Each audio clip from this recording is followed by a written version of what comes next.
Okay. Can you hear me okay? Yeah. Do it be sounding good?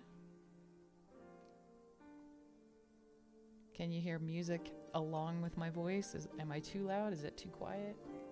We're both a little quiet. Oh my god. I'm gonna turn me up. I'm gonna turn the music down. Alright, you try talking. Testing. Testing the audio. Is that better? Possibly.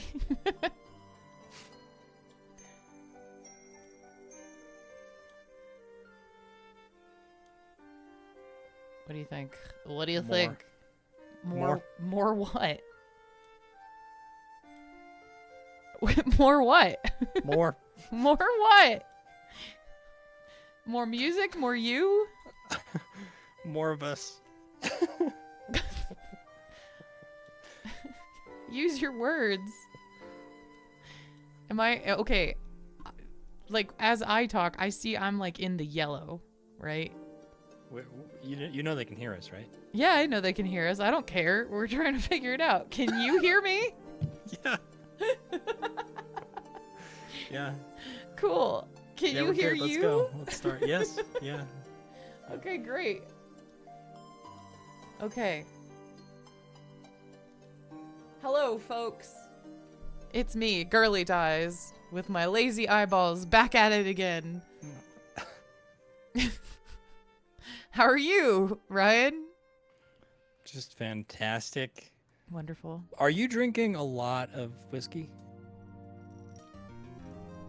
That was ASMR, but no, I'm not. It's just No? here for aesthetic purposes. Okay. All right. Well. Today we're going to be doing a Jingleheimer and Jingleheimer murder mystery. We haven't done that since Halloween, which is pretty cool. Or not so Neat. cool. It's neat that we've done it. It's not neat that we haven't done it since October. We're off to a great start here. Okay. So why, Christina? Yeah. Tell us why is there? I'm sorry, GirlyDies. Why is there a white square on the screen right now? What's Why? That's the chat box. I haven't quite Oh. figured. Wait, hold Okay. on. Let me explain. I haven't quite figured out how to do the custom font stuff just yet. I know how to change it from black to white. That's about it. So for it to show up on the next screen, I have it set to black, but that means it wouldn't show up on this screen. So there's Yeah. a giant white, beautiful box here. Yeah. Yep. Yeah. Everything has a trade-off. No, there Magic. is a way where you can do custom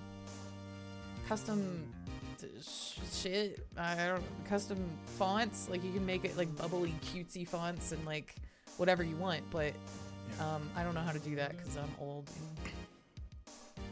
This is Phoenix Wright music, by the way.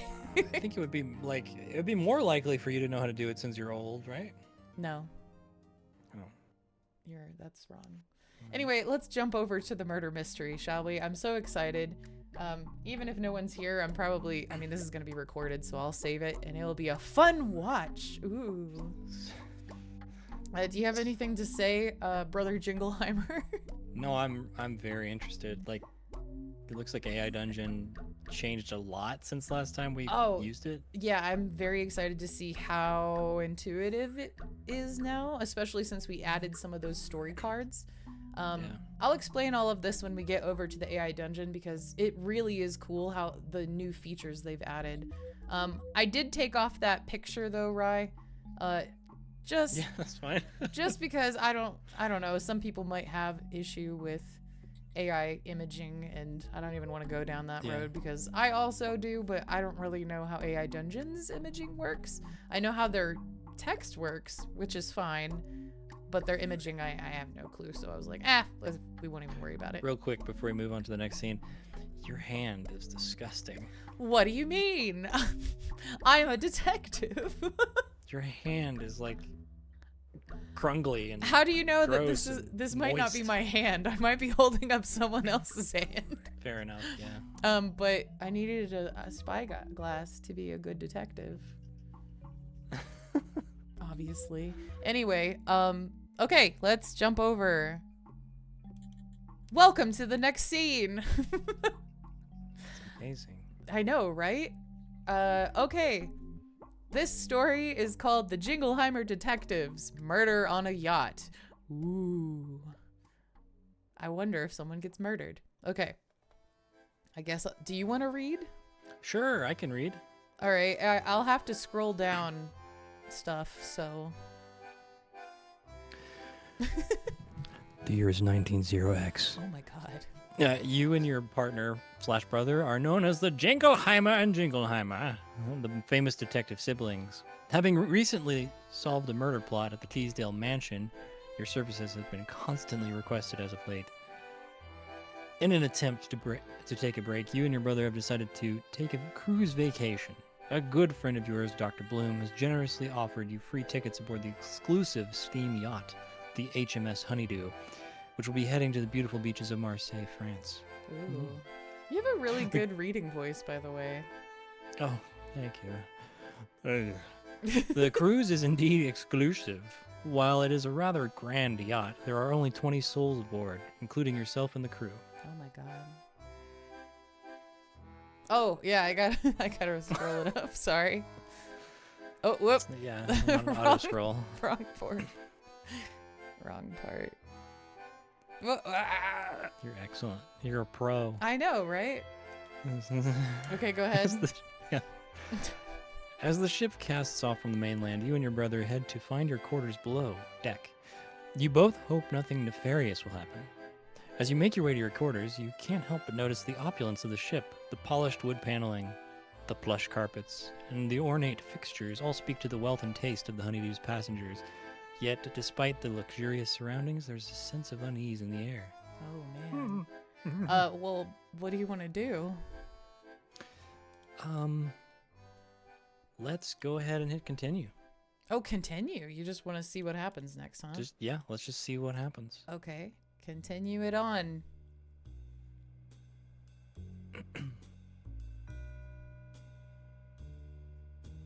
Oh, I'll read this time. Yeah, go ahead.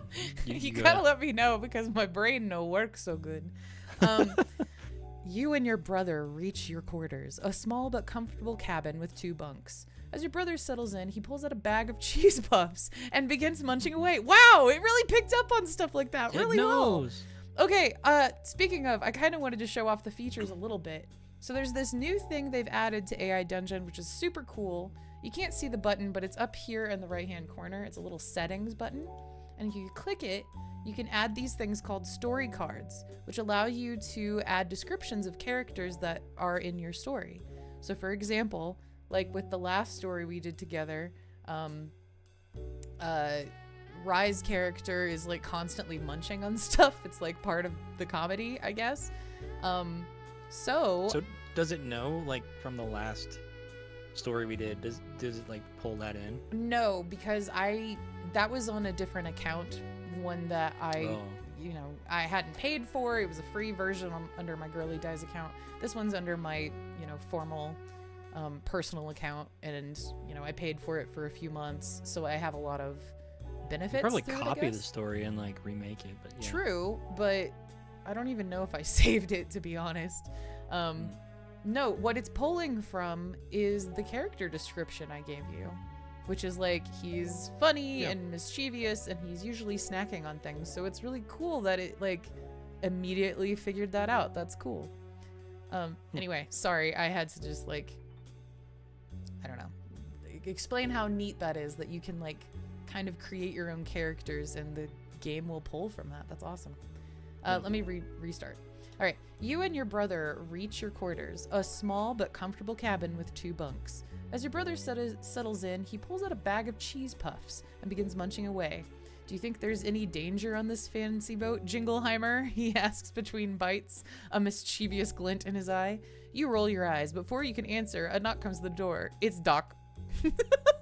It Doc. Maybe I will finish that up. It's Dr. Bloom, our friend, right? Okay. Should we just hit continue, or do you want to actually do something? You want to be like, "Hi, Dr. Bloom," every time he comes into the room? Let's see what Dr. Bloom wants. Hit continue. Okay.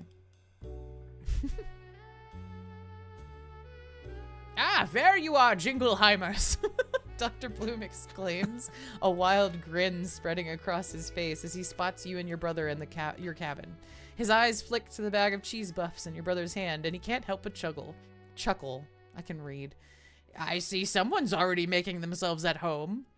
He steps into the cabin, his eyes scanning the space with a practiced eye. Okay, I think we should take a turn. Okay. I like it. Thanks for the tickets, Dr. Bloom. You say politely. Your brother, what are you doing? Nothing.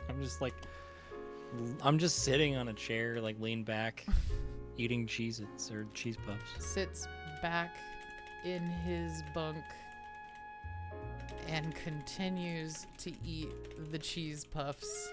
I'm just enjoying my cheese puffs. You know, you're a simple man. That's fine. I admit it. I appreciate that. Dr. Bloom waves off your thanks with a dismissive hand, his eyes still roaming around the cabin. Think nothing of it, my dear Jingleheimers. I knew you both could use a break after that last case. His gaze lands on a small table in the corner of the room, and he moves towards it, running a hand over the smooth surface. I must say, the honeydew is quite a luxurious vessel. What now? Through my chomping of cheese puffs, I have to ask him why he's in our cabin and what does he want? While you are politely letting the doctor, the good doctor, wander about, your brother, in between cheese puffs,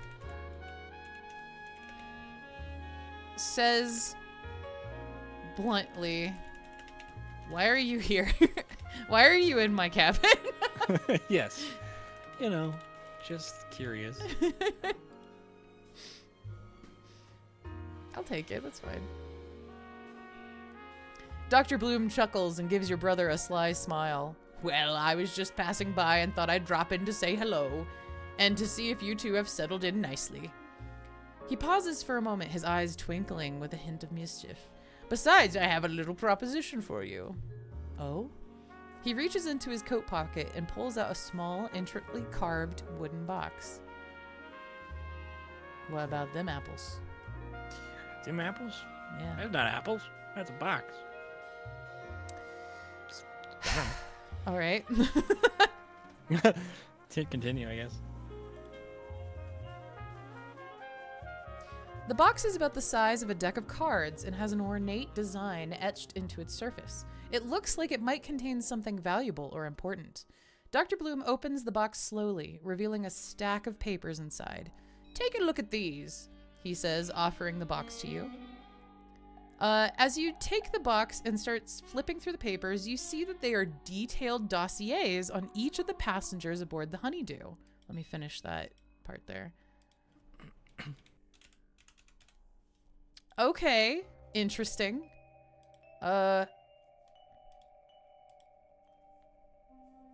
Why do you have these? A little sus, but okay. Dr. Bloom, do you want to read? Sus. Dr. Bloom's grin widens, and he leans in closer to you and your brother. Well, my dear Jingleheimers, I have it in good authority that one of the passengers of the ship is not who they claim to be. Oh. He says in a low voice, his eyes gleaming with intrigue. And I need your help to figure out who it is. Okay. Oh my god, this game has improved so much. It actually knows what we're doing. Yeah. This is awesome. I'm really excited.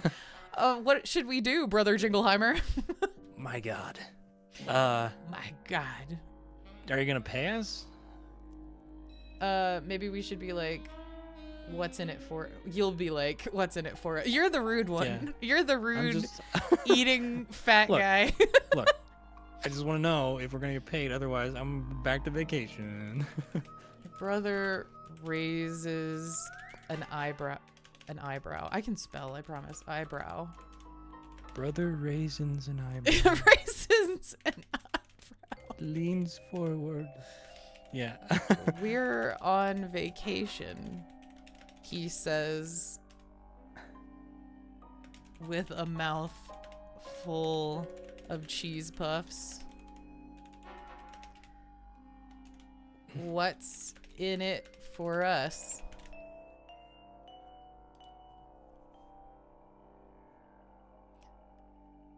I just love that he keeps repeating our names. Dr. Bloom chuckles and pats your brother on the shoulder. Ah, always thinking about the rewards, eh, Jingleheimer? Yeah. He leans back and considers the question for a moment. How about this? If you two can help me uncover the identity of the imposter, I'll treat you to the finest meal that Marseille has to offer. Good God. Oh my God. Your brother's eyes light up at the mention of food. Deal. Yeah. You didn't even consult Done. me. Done.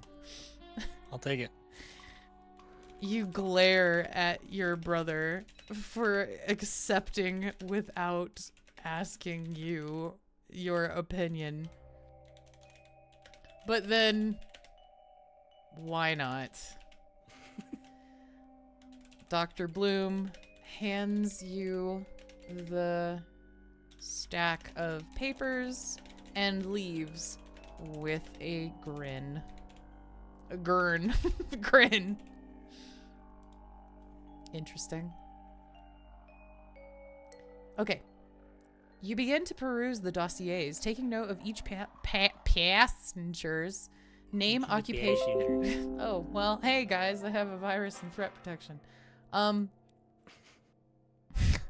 You have a virus. I have a virus! Ah! And threat protection.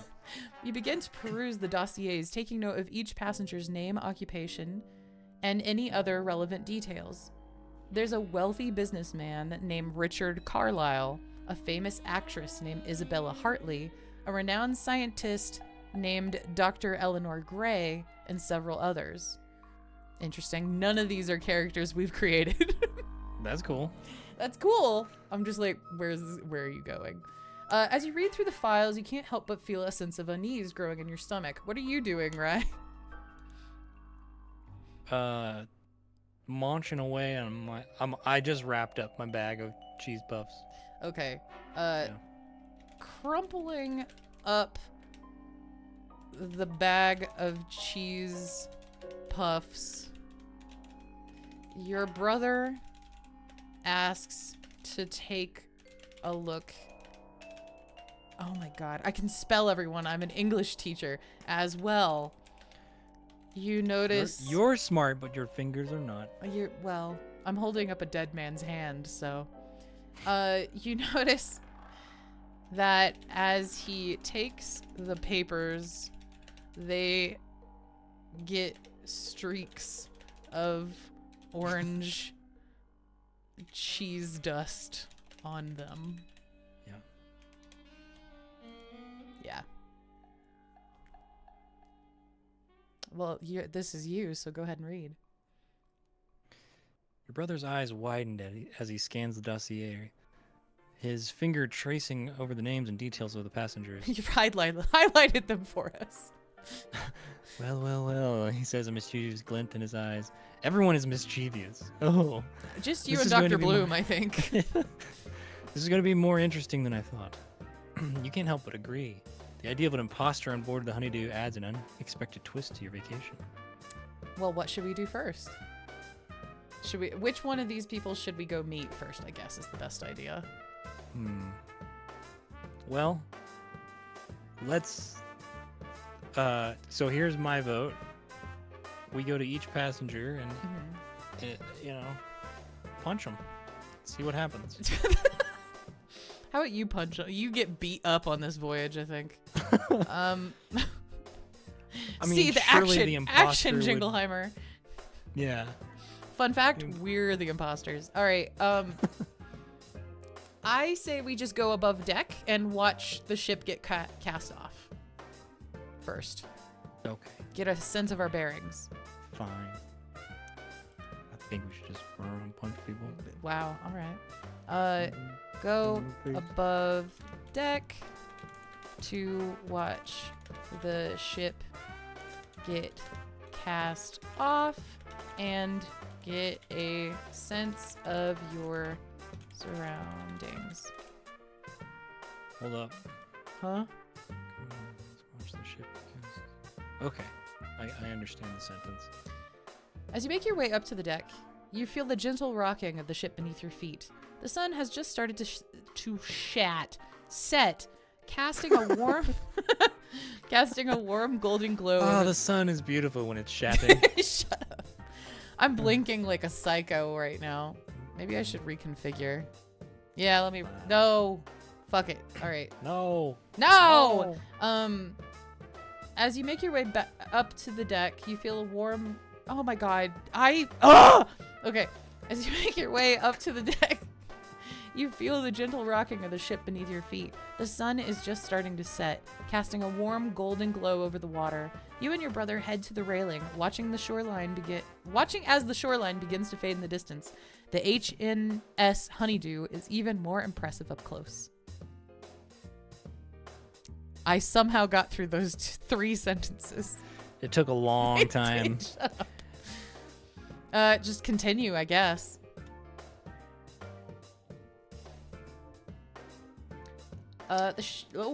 You wanna? That's fine. Should we do like heads up, 7-Up, where I'm like, Ryan. But yeah, actually, before you continue, just turn down the music just a little bit. Sure. Let me do this then. 1 sec. There.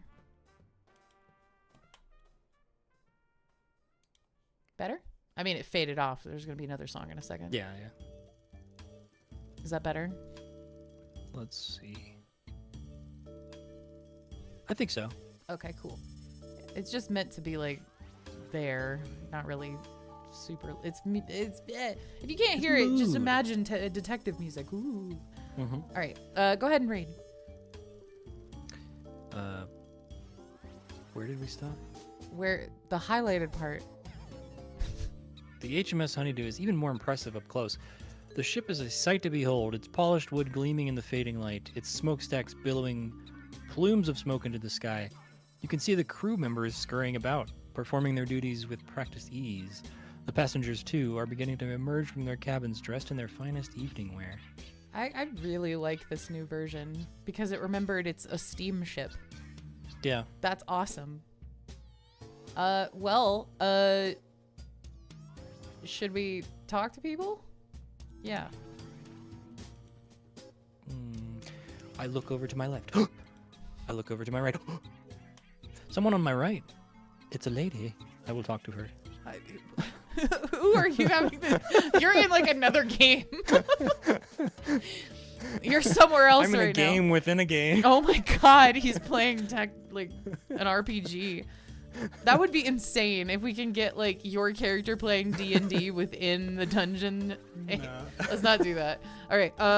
Yeah, just if anyone's around, talk to them. You notice a gathering of people over to your right. This is because what was her name?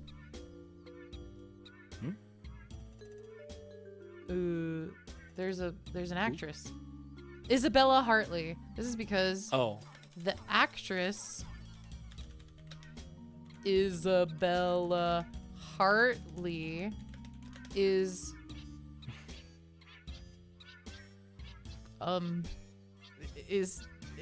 there. There.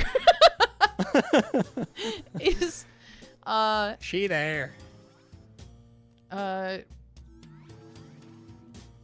My brain just was like, what people do? There was paparazzi shooting her and like what? Like with guns? Oogling and boogling with their cameras. Has made her entrance upon the deck. There. I got through it somehow. Whew. Isabel Hartley, the famous actress, is the center of attention as she sweeps across the deck, her golden hair catching the last rays of the setting sun. She is dressed in a stunning silk gown of a gown of stunning gown. Love. She's dressed Love. in a stunning shut up in a stunning gown of silk and lace, her every movement graceful and poised. The other passengers watch her with admiration and envy. You can't help even From now you on, can't help but be impressed by her presence. Even you. No, from now on, you are reading everything. I love it. Don't make me. It's bad. Oh, that's great.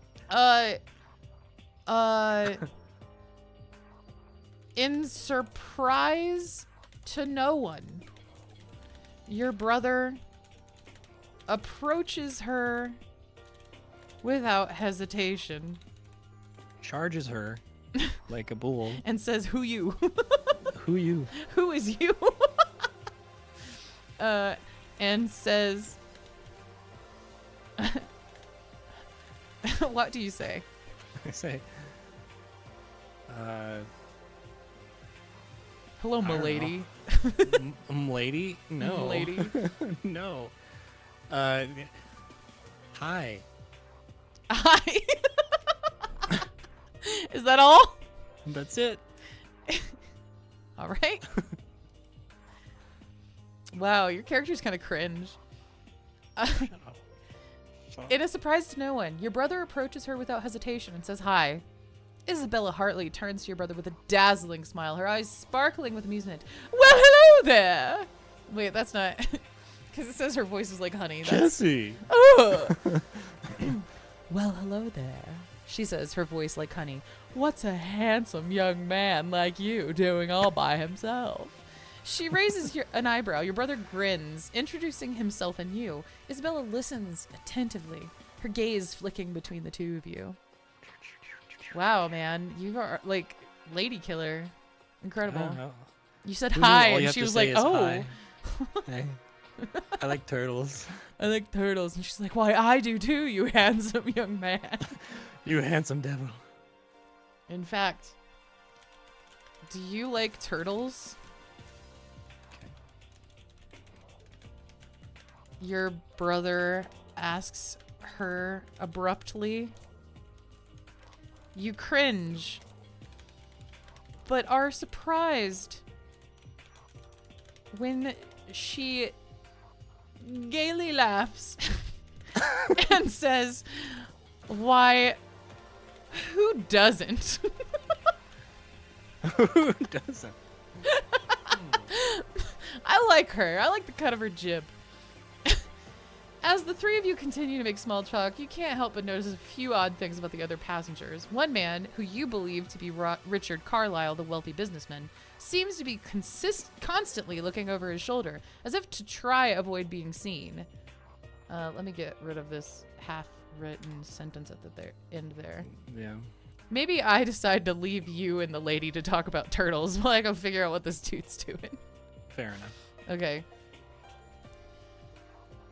Taking this moment to step away from Isabella and your brother in deep discussion of the differences between sea and freshwater turtles.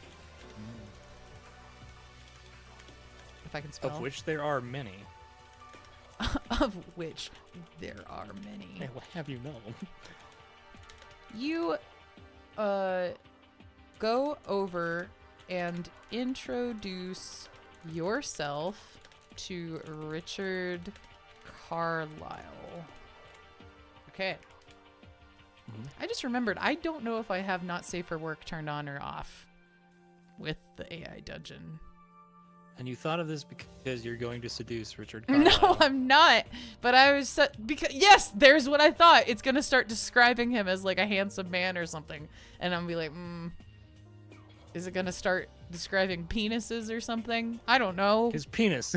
His penis throbbing in the sun. All right. He's completely naked on the deck of the ship. For some reason. Dr. Bloom has to be like sunbathing at some point. Anyway.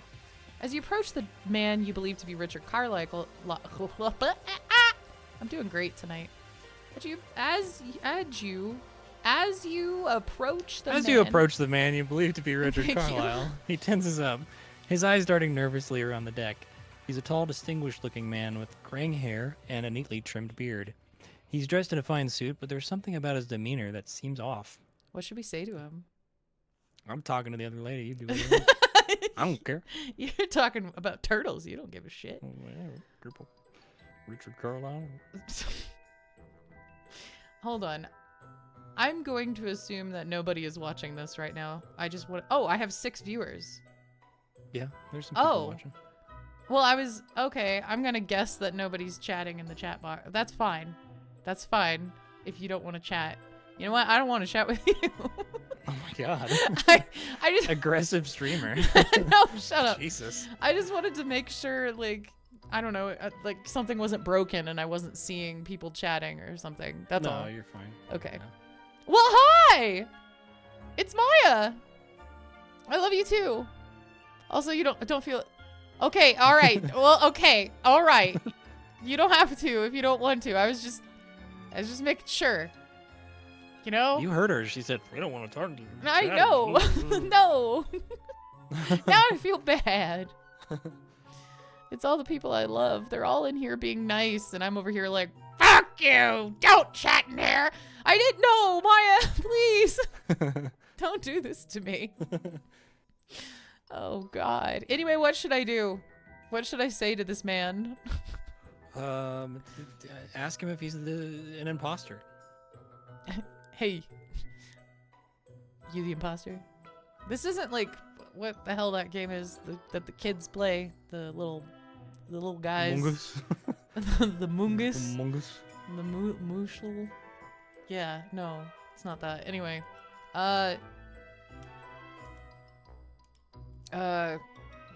hello.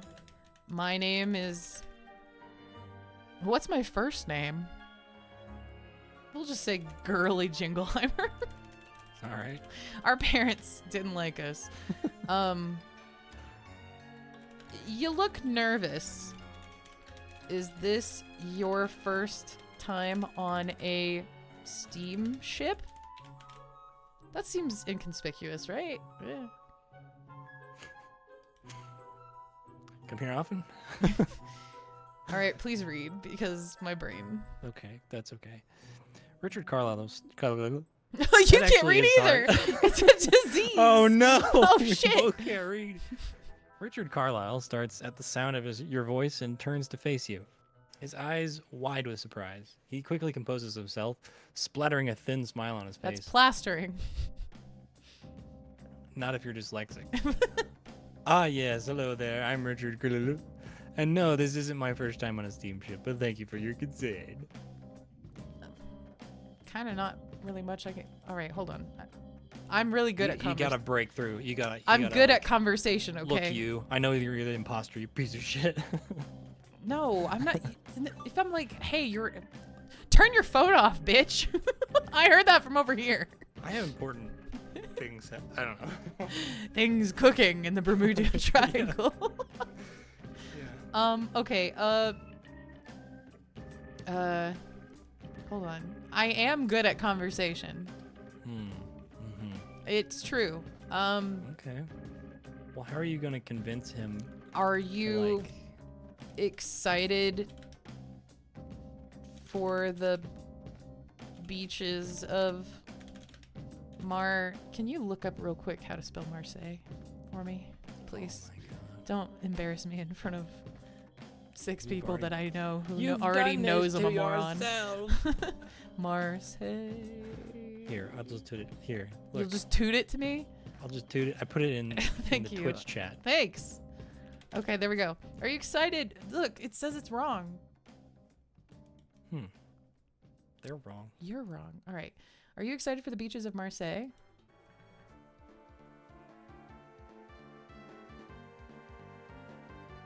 Am I reading? No, I don't know. Richard Carlyle's smile falters for a moment and he looks away, his gaze sweeping over the deck. Sound effect. Yes, of course, I'm looking forward to it, he says, but there's a note of uncertainty in his voice. Let me try that again. Yes, of course. I'm looking forward to it. Oh. He said, but there's a note of uncertainty in his voice. As you continue to make small talk with him, you can't shake the feeling that there's something strange about him. Like the fact that he's completely naked. His nervous behavior and inconsistent responses make you wonder if he's hiding something. Well, he's not naked because it just said that he's wearing a suit, dumbass. Well, A birthday suit? I was about to make that joke. Okay, you know why my eye keeps twitching? I figured it out. It's because every time I turn my head, my microphone is in my face. Oh. So, Cool. now you all know. Okay, I can't help but notice your unease. Is anything the matter? I don't know if that's actually a phrase that you can use. It's like a double negative, but it's a positive. I don't know. That's fine. Oh shit. Read it. Richard Carlisle's eyes dart around once again before settling back on you. He lets out a heavy sigh and leans in closer, lowering his voice. I don't mean to be rude, but I would prefer not to discuss it here, he says, glancing around the deck. Perhaps we could meet later in private. There's a small lounge area near the bow of the ship. What if he takes out of his dick? Yeah. What if that that's always a happens? possibility. Literally, that's a possibility every time you meet somebody. It's true, but no. Anyway. Yeah. Okay, That could happen. meet in private later. Okay, sure. You agree, and you watch as he gives you a curt nod and goes back below deck. You decide to return to your brother and Isabella. What are you guys doing now? You find them. Laughing? I thought you were gonna punch her in the midst of a duel. Oh, no. She's not the imposter. She likes turtles, and you immediately are like, well, she can't be the imposter. What? She'll be the imposter, and then you'll feel like a silly sausage, won't you? No one who likes turtles is the imposter. I don't believe that. Okay. All right, you find them laughing. Laughing at what?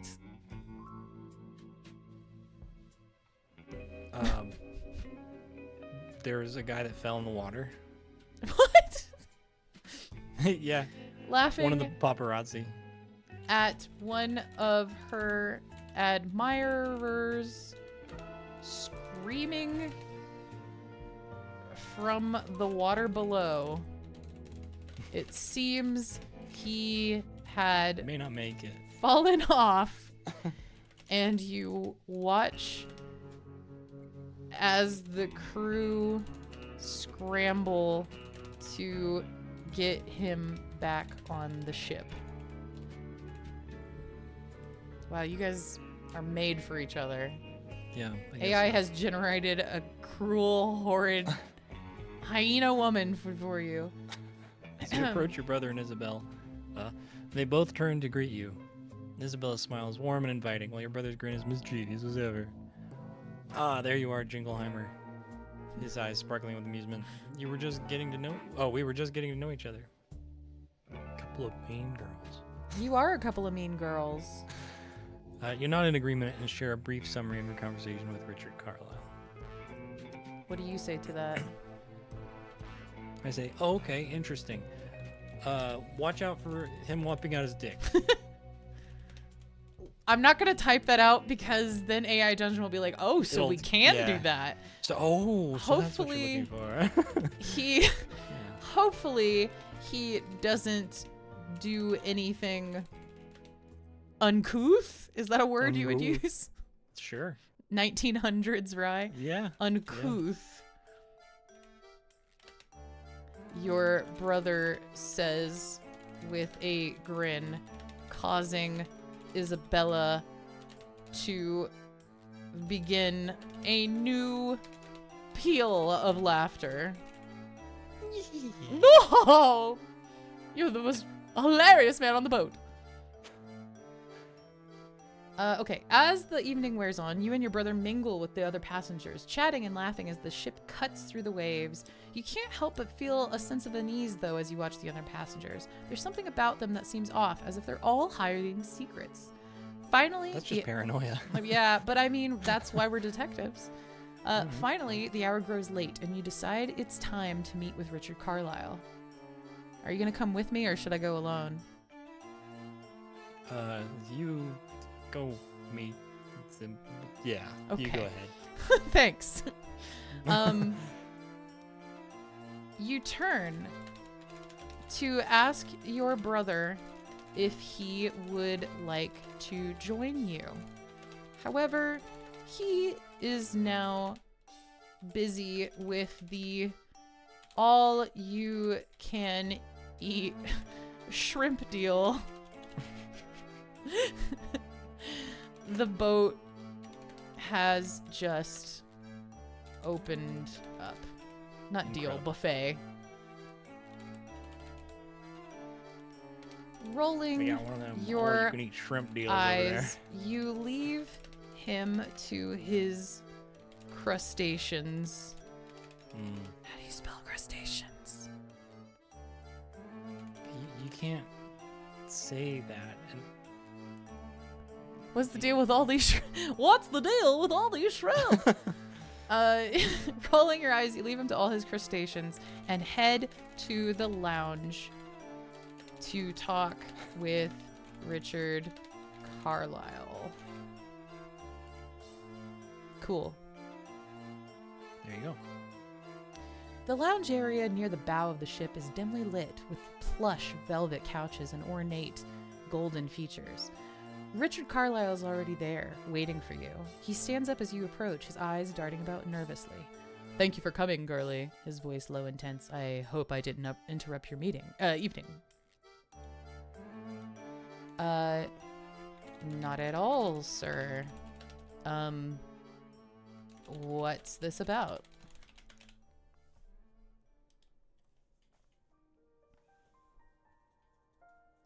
You read. Richard Carlyle hesitates for a moment, his eyes still darting around the room. He takes a deep breath, as if steeling himself for what he's about to say. I have a confession to make, he says, his voice barely above a whisper. I'm not really Richard Carlyle. Well, it was easy to find the imposter then. We found the imposter. That was a good job. Let's go home. All right.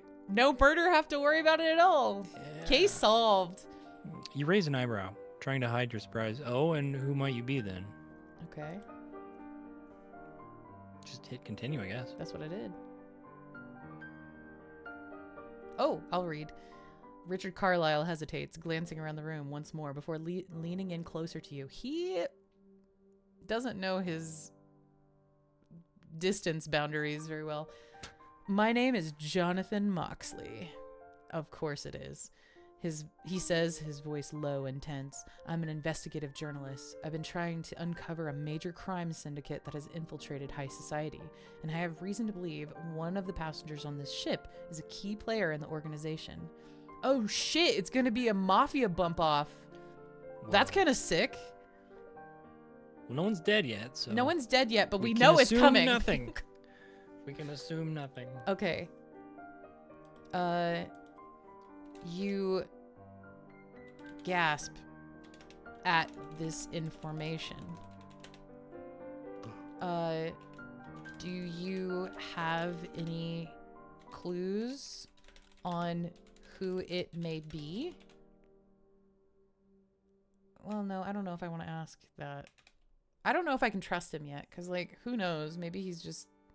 Like, this is not something you would tell someone you just met, right? Maybe I should be like, why are you telling me this? I don't know. What do you think? Yeah, see what he says. Okay.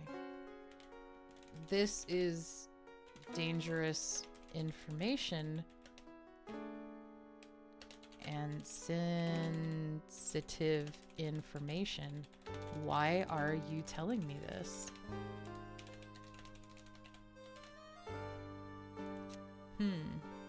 What do you got for me, Jonathan? If that is your real name. Richard Carlyle, or rather, Jonathan Moxley, gives you a grave look. I need your help, Girly. I've been unable to gather enough evidence to expose the syndicate, and I believe that one of the passengers on this ship is key to taking them down, but I can't do it alone. I need someone with your skills and experience to help me. Okay. How do you know about my skills and experience? Nah.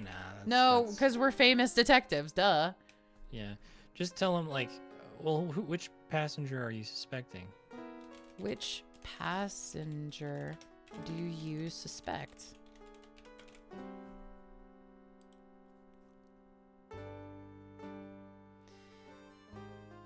Aha! He thinks it's the actress.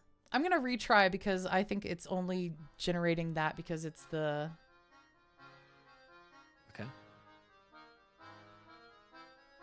Okay.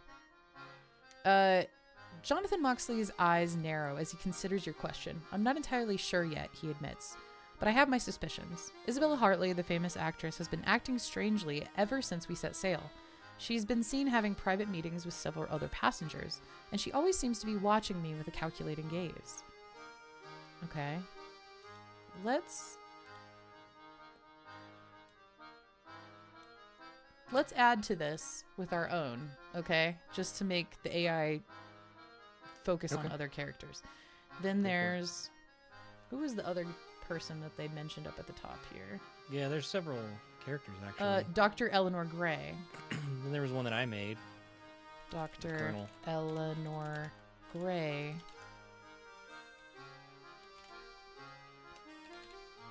Okay, I'm going to do that, and then we'll hit continue, and we'll see what it generates.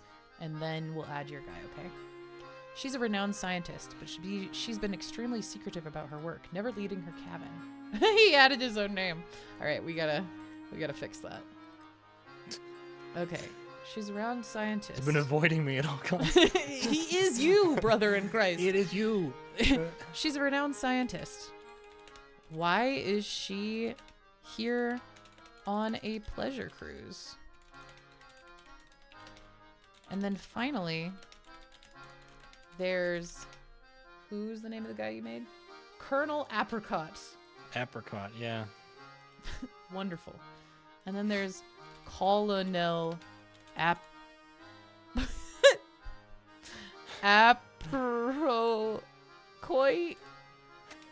Not to mention Sergeant Applebottom Jeans. How do you say Sergeant Applebottom Jeans? Okay, wait, hold on. How do you spell apricot? Damn it. You can't spell apricot? Isn't it I-C-O-T? Apricot. I thought that's how it was. He's a... I'm assuming he's a general, right? A colonel. Yeah, he's a colonel. He's a military colonel. In what, the Navy or? Sure. Yeah. He's a colonel. Do Navy people have colonels? Probably. I don't know. Probably. Sure. I get nobody knows. Nobody in this chat should know. Nobody between the two of us knows. We'll assume AI will be like, that's wrong. Yeah, there are Navy colonels. Yeah. Okay, good. He's a colonel in the Navy with a without any who was recently discharged for unknown reasons. Oh. Any one of these three could be, I could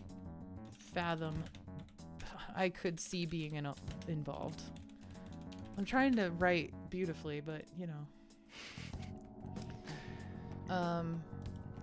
Paint a picture with words. Eat an orange. Roll up your sleeves. Roll up your sleeves. You put these names to memory and decide to tell your brother about all of this later. Okay, we'll see what it generates from that. Okay. Go ahead. Yeah, okay. You leave Jonathan Moxley in the lounge and make your way back to your brother, who is now surrounded by empty shrimp shells and a group of hungry passengers. You stole the shrimp!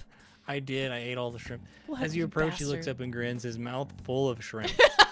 Hey there, Jingleheimer, he says, his voice muffled. Did you have a great time talking to Mr. Carlo? I like... Okay, listen, I kind of like that AI isn't like, hey there, sister, you know, and then I'll be like, hello, brother, sister. you know, the way that, like, bad writers of siblings do. Yeah. If our last name was Jingleheimer, I would totally be like, what's up, Jingleheimer? And you'd be like, hey, Jingleheimer. Hey, Jingleheimer. We forgot what our own first names are. It's just Jingleheimer. Did you have a good time talking to Dr. Girly? Yeah. You're not going to believe this, Jingleheimer.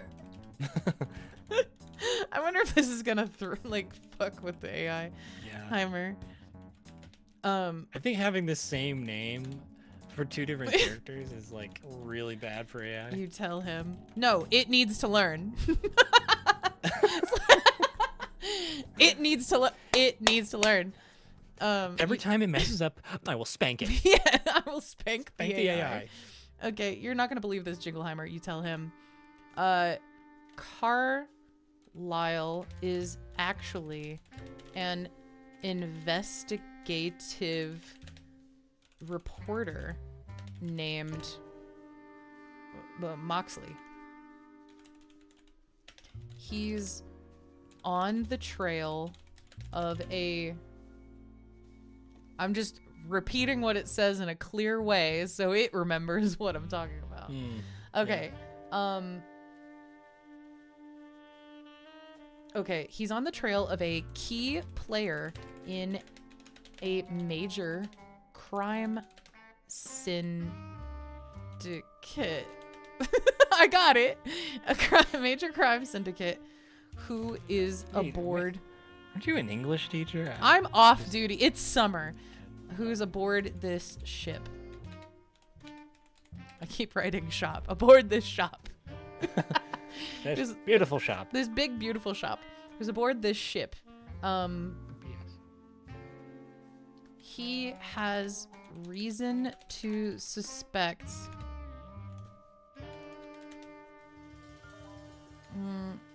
he is suspicious of at least 3 passengers who may be... At least 3 passengers. I wouldn't talk this much to you. You'll figure it out. Just let's go. Oh, fill in the blanks. You know, eat your shrimp.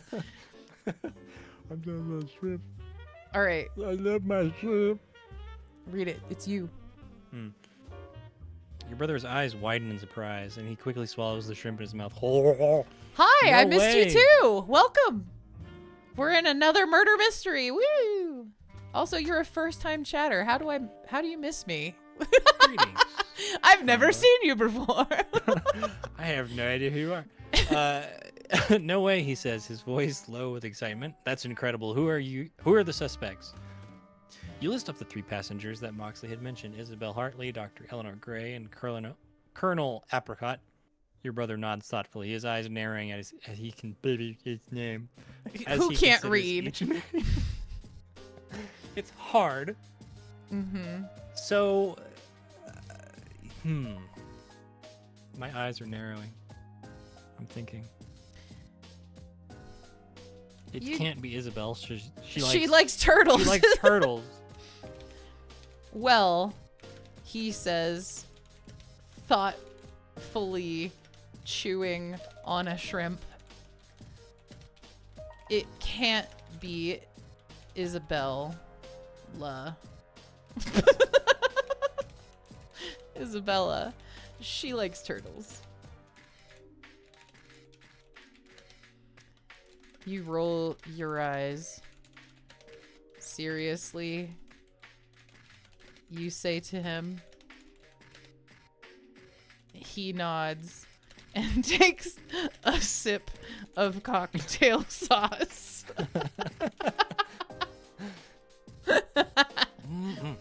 You just downed a shitload of shrimp. Okay, go ahead.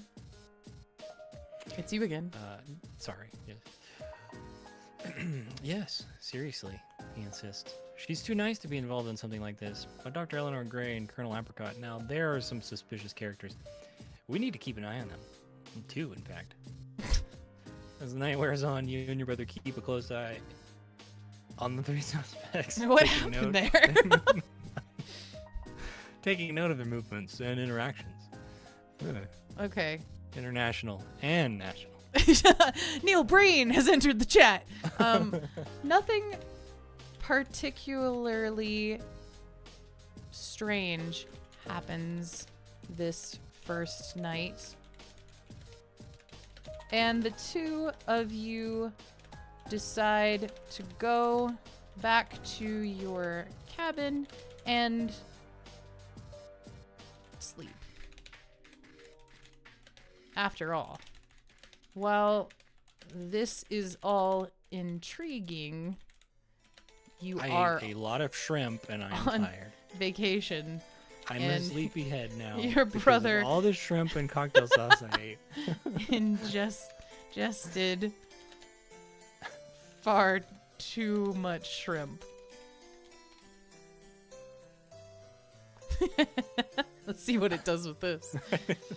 Okay, as you lay in your bunk, the gentle rocking of the ship lulling you to sleep, you can't help but feel a sense of unease. The idea of a dangerous criminal hiding among the passengers of the HMS Honeydew adds an unwelcome sense of danger to your vacation. But you remind yourself this is what you and your brother do best.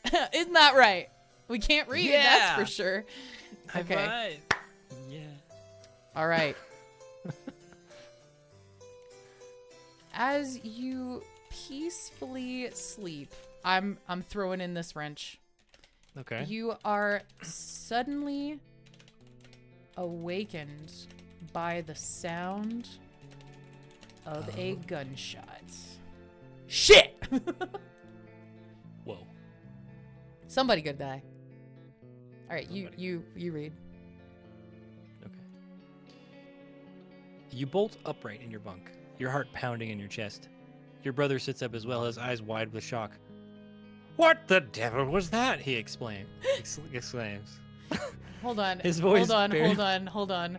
Okay. The devil. Okay. Go on. I'm just kidding. Okay. He exclaims, his voice barely above a whisper. You quickly throw on some clothes and rush out of your cabin, your brother following close behind. As you make your way up to the deck, you can hear the sound of people shouting and footsteps pounding. Let's change some clothes to robe, because otherwise it sounds like I've been sleeping on the top bunk butt ass naked. I wouldn't do that to you. You quickly throw on a robe. Thank you. Okay. All right, get this. My brain wheels mouse turning. It's your brain wheel mouse turning. I need a drink. Wow, we're out of White Claw. That's Probably wine. We would you like some of that really, really nice wine that we just bought? Yeah. It's like apple wine. Sure. This music is way too sultry for this conversation. Should I? No. Could you disappear from existence and run and get some while I? Yes, I can do that. I'm a ghost. I'll be back. All right, see ya. Oh my God, he disappeared. How did he do that? My Lord. That was amazing. Anyway. All right. You quickly throw on a robe and rush out of the cabin, your brother following close behind. As you make your way up on the deck, you hear the sound of people shouting and footsteps pounding. In the center of the top deck, you see the lifeless corpse of Jonathan. What was his last name? Huxley? Moxley. Moxley. Moxley. Let's see what it does with that.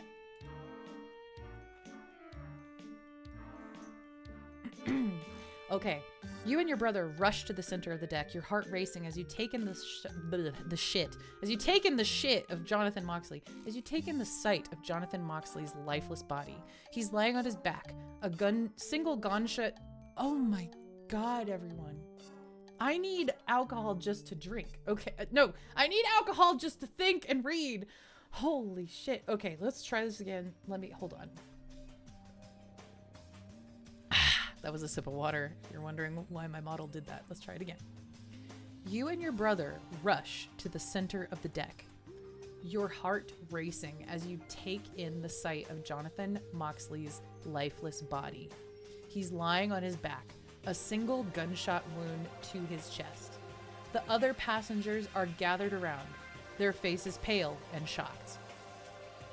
Captain Shoeshine and his crew are doing their best to keep everyone back, but there's a sense of chaos and confusion in the air. Good Lord, I got through that. Okay. Okay, that's good. All right, I don't really want to do anything until my brother comes back with a glass of wine and also, you know, just so he'll know what's happening. Otherwise, I don't know. Oh my God, that was so fast. The ghost is here. Oh, he came into the room with a glass of wine. You're gonna love this. In case you at home want to know what I'm drinking, this is a wine from Palisade, Colorado. I recently went on a road trip there and I bought, I want to say this is apple or apricot. It's actually apricot. That's right. Which fits in perfectly. Ryan, are you back? Mm-hmm. There he is. All right, I will read this to you. Wait, first off, how do you like it? It's pretty good. It's very tasty, right? Yeah. Mm-hmm. Okay, let me read this to you. Okay, are you ready? Mm-hmm. Okay. You and your brother rush to the center of the deck, your heart racing as you take in the sight of Jonathan Moxley's lifeless body. He's lying on his back, a single gunshot wound to his chest. The other passengers are gathered around, their faces pale and shocked. Captain Shoeshine and his crew are doing their best to keep everyone back, but there's a sense of chaos and confusion in the air. I mean, I feel like that Dr. Bloom needs to come here first because he's a mortuary doctor. Yeah. As you make your way through the panicked crowd of passengers, you spot your friend, Dr. Bloom, talking with the captain of the ship. Okay, I think that's good. I'm gonna take a swig of wine while we're at it. Cheers, everybody. Would you mind reading this, please? Yeah, sure thing. Oh, so I am watching you on Twitch. Yes. I got an ad. Yeah. Yeah. So yeah. I have no control over that. Yeah. Okay. Dr. Bloom looks up as you approach, his face grave. Ah, there you are, Jingleheimers, he says, his voice low. I'm afraid we have a bit of a situation on our hands. Captain Shoeshine nods in agreement, his face etched with concern. It appears that Mr. Moxley, or Carlisle as we knew him, has been shot. How does he know that his name is Moxley? I'm gonna ask that. Captain, did you know him? How did you know that his name was Moxley and not Carlisle? We got some sultry bass backing me up here. Captain Shoeshine looks at you with a grave expression. Jesus Christ. You want me to read it? Yes, please. Captain Shoeshine looks at you with a grave expression. I had my suspicions about Mr. Carlyle from the moment he stepped on board, he admits. There was something about him that didn't quite add up, and when I saw that the two of you were talking to him earlier, I couldn't help but feel a sense of unease. He pauses for a moment, his eyes flickering over to Dr. Bloom. I'm going to add some more for this. Yeah. Dr. Bloom thought the same, and it wasn't difficult to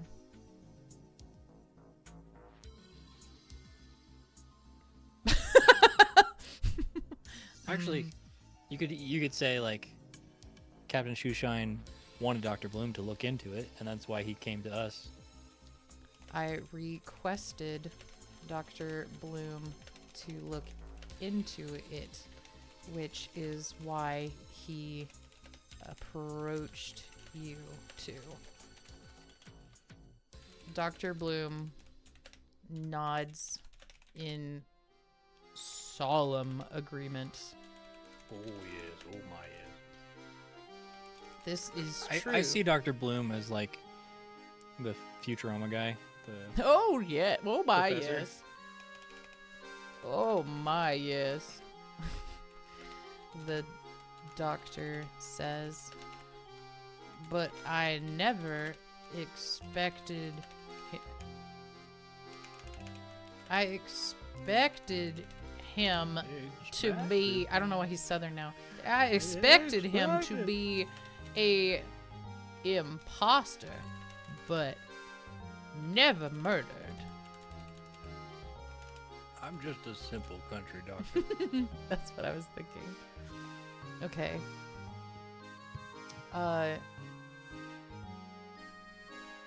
What? Oh my god, how do you even ask a doctor, a mortician, what they've discovered? How'd he die? How did he die, doctor? Anything unusual? I mean, we know he got shot. Right. Read this, please. Dr. Bloom furrows his brow deep in thought. Well, Jingleheimer, it's difficult to say for certain without performing an autopsy, but from what I can see, it appears to be a single gunshot wound to the chest. The bullet entered cleanly and exited the other side, suggesting that the shooter was a skilled marksman. Your brother, who had been listening to the conversation, interjects. What are you saying? No, that's a bunch of bullshit, you doctor. You don't know what you're talking about. No,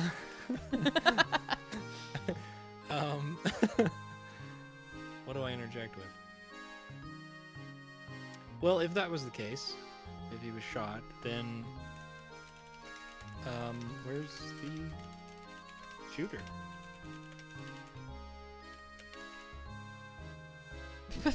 Where is the shooter? Yeah. Where is the marksman? Where was the shooter standing? Sure, why not?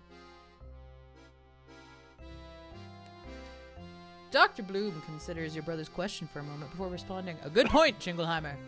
From the angle of the wound, it seems the shot was fired from above and slightly to the right.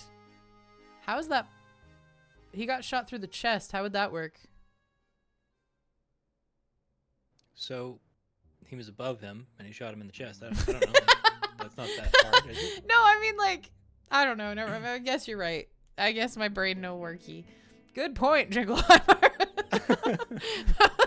Great idea. Good thinking. Good thinking, Jingleheimer. From the angle of the wound, it seems the shot was fired from above and slightly to the right, which means the shooter was most likely positioned from one of the upper decks or the bridge. As the captain and Dr. Bloom continue to discuss the details of the murder, you can't help but feel a sense, they've said unease too many times. You can't help but feel you are being watched. Oh my god. Oh my god. We are being watched. I like that. Okay. What shall we do? Inspect the upper deck. I'm hungry. Are you? No. That's a joke. Wow, that was... Wow, I am sorry, anyone that heard that. That was... Anyway, inspect the upper deck. That was really gross, and I'm sorry. You begin to inspect... You begin to inspect the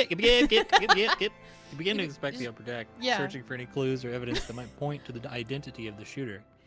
The deck is still teeming with passengers, all of them shaken and on edge. As you make your way around, you can't help but notice a few odd things. One of the lifeboats is missing, and there are several footprints leading up to the bridge. Footprints? Hold on, I'm gonna retry that because that'll make no sense. Footsteps? Footsteps. All right, you excuse yourself from the captain and Dr. Dr. Boom. Stop! I'm gonna read this. You excuse yourself from the captain. You can do it. Thank you. You excuse yourself from the captain and Dr. Bloom and begin to make your way up to the upper deck. The area is deserted, with only the faint sound of the waves crashing against the hull of the ship to keep you company. You walk slowly, taking in your surroundings as you go. The polished wood of the deck shines in the moonlight, and the ornate fixtures glint menacingly.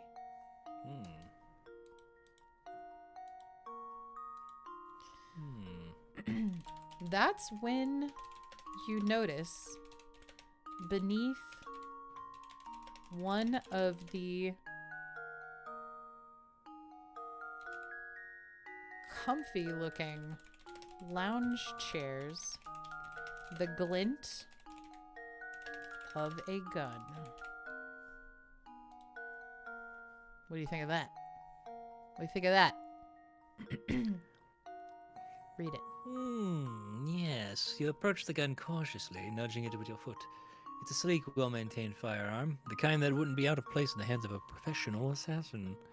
You pick it up gingerly, holding it by the barrel to avoid leaving any fingerprints. As you examine the gun, you notice a small piece of fabric caught in the trigger mechanism. Interesting. Now, if we were Columbo, we'd have a pencil, but okay. I pull out a pencil, and I eat it. Your brother pulls out a pencil and chews it thoughtfully. It helps me think. Yeah. You look at him and grin. Chewing and eating helps him think. Canonically. I was going to write canonically, but I'm not going Quote unquote, canonically. Canonically. Yes, it is. Yes, it is. I have like a playlist of murder mystery video game music, so it'll cycle through a lot, I guess. You should play that. Have you played it? No. Then why would you suggest that then, Ryan? Because you haven't? Well, neither have you. So? Good conversation. Anyway, chewing and eating helps him think. You decide, you pull out a handkerchief. Don't look at how I spell things, kids. Pulled out a handkerchief and wrap the gun with it oh my god, gingerly. You'll have to take a look at this in our cabin. You tell your brother. I don't know. Sure. Let's see what happens. You read. I'll drink. As you make your way back to your cabin, the gravity of the situation weighs heavily on you. The murder of Jonathan Moxley, or rather Richard Carlyle, has added a dangerous and sinister element to your vacation, but you and your brother are no strangers to danger, and you are determined to get to the bottom of this mystery. Wow. How brave we are. We are. We are brave. We are brave. Okay.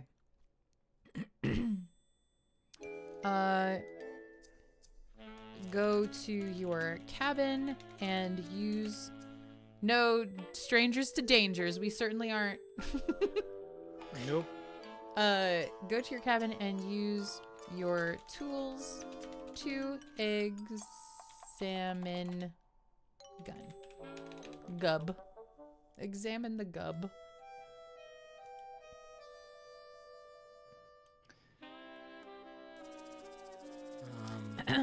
You and your brother make your way back to the cabin, the weight of the gun heavy in your hand. Once inside, you set to work examining the weapon with your tools. The gun is a finely crafted piece with a polished metal exterior and a gleaming barrel. As you inspect it more closely, you notice a small engraving on the side, a fleur-de-lis, the symbol of the French city of Marseille. Wow. You also notice. Okay. You also notice the initials TA. Ooh. You also notice next to the engraving the small initials A tiny TA. small initial. We're no strangers to danger. You know the rules. Okay, go ahead. Were you just Rickrolling? Yeah, I don't know. You and your brother exchange a glance as you notice the small initials TA engraved next to the fleur-de-lis. This new piece of information has added another layer to the mystery. Who is TA and what role did they play in all of this? You continue to examine the gun, searching for any clues that might help you unravel the mystery. Okay. You take out your tweezers to pull out the small piece of fabric that was... Where was it? Yeah, it was in the trigger. The trigger mechanism. That was caught in the trigger mechanism.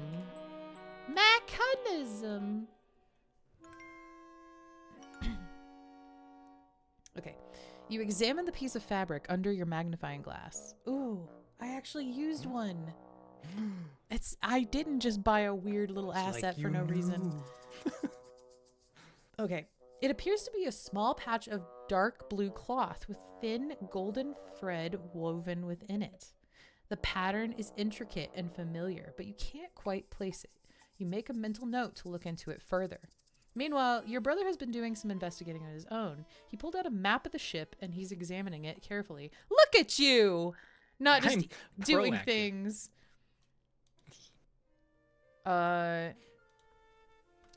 Notice. I'm looking for where the bathroom is. What are you looking for? Let's see what AI Ryan is looking for. Sure, okay. I trust him more. Your brother looks up from his map, the map with a mischievous grin. You little scamp. I'm trying to figure out. Oh, you can read it. That's your voice. I'm trying to figure out where the shooter might have been standing. Snake? If we can figure out the location, he says, if we can figure out the location, we might be able to narrow down the list of suspects. You nod in agreement and join in examining the map. Well, we know that he or she ditched the gun on the upper deck, so it could not have been too much farther from there. How better can I say words? It could not have been too far from there. Can I say words? How do I speak it? I'll do a speaky. How do I speak it? Yeah, you read, please. You and your brother continue to study the map, trying to determine the most likely location from which the shot could have been fired. The upper decks offer several possibilities, including the bridge and the various observation areas. As you ponder the possibility, there's a knock on the door. You both look up in surprise as Dr. Bloom enters, a concerned look on his face. Ah, there you are, Jingleheimers. What? What? What? What's up, Dr. Bloom? Hey, Bloom. Bloom, any new information? Look, I can form words and sentences.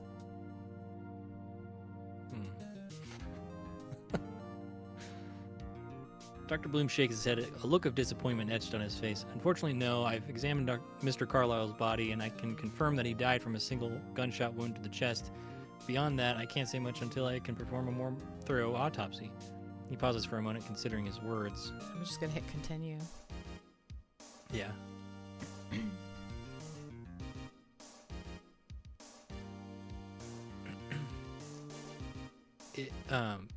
However, he continues, I did notice something interesting. The bullet that killed Mr. Carlyle was a rare and expensive type commonly used by professional assassins. It's a 7.65 millimeter Luger, known for its accuracy and stopping power. It's not something you can buy at a regular gun store. Is that true? I feel like it isn't, but that's fine. Your brother raises an eyebrow. So you're saying this was a professional hit? Sick. Nice. Badass.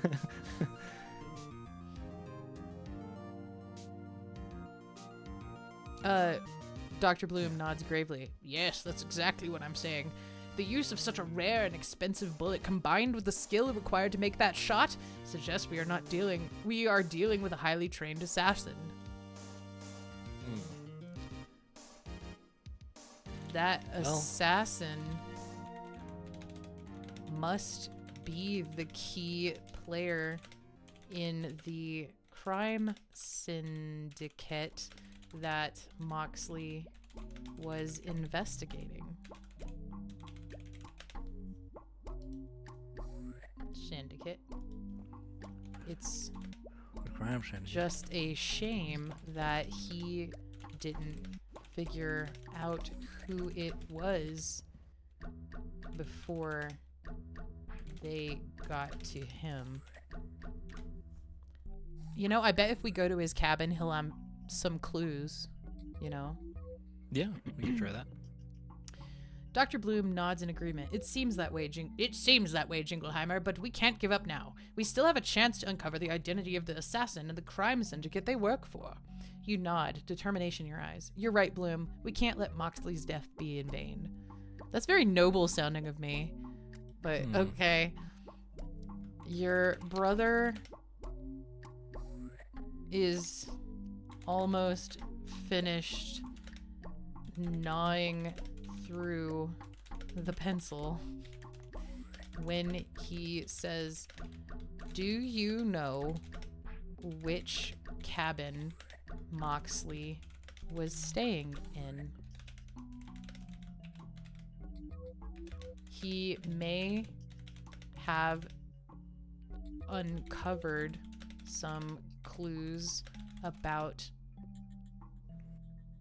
the assassin. We've got a raging clue. Shut up.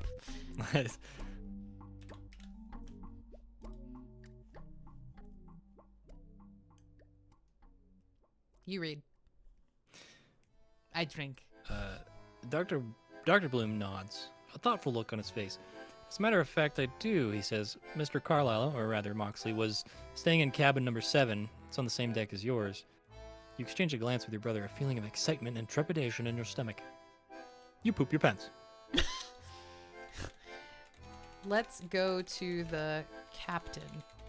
You tell your brother, we need to get into that cabin. I don't know why I capitalized we. We!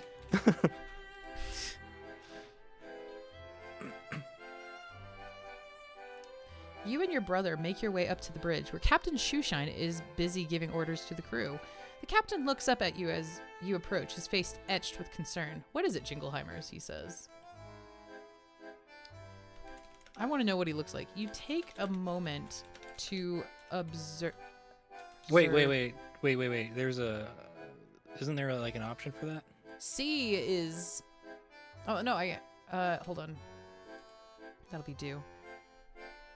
Isn't there a C? Observe. Or like, yeah. What the captain looks like. Sure. I'm checking him out. Captain Shoeshine is a middle-aged man with a sturdy Big old sturdily burled He's got a and inertly charmed bird. He's got a sturdy beard and a neatly trimmed build. Beard. Captain Shoeshine is a middle-aged man with a sturdy build and a neatly trimmed beard. He has piercing blue eyes that reflect his sharp intellect and unwavering determination. His face is lined with wrinkles, a testament to the many years he spent at sea. He wears a crisp white uniform with gold. Holy shit. With gold what? Peepees? Epaulettes. Peepees? That must be like the shoulder thingies? Epaulettes. Yeah. Epaulettes, a symbol of his rank and authority. Yeah, the stripes. Yeah. Those are the shoulder things. Okay, good. I'm glad I'm not losing my mind. I thought that's what it would be. Okay.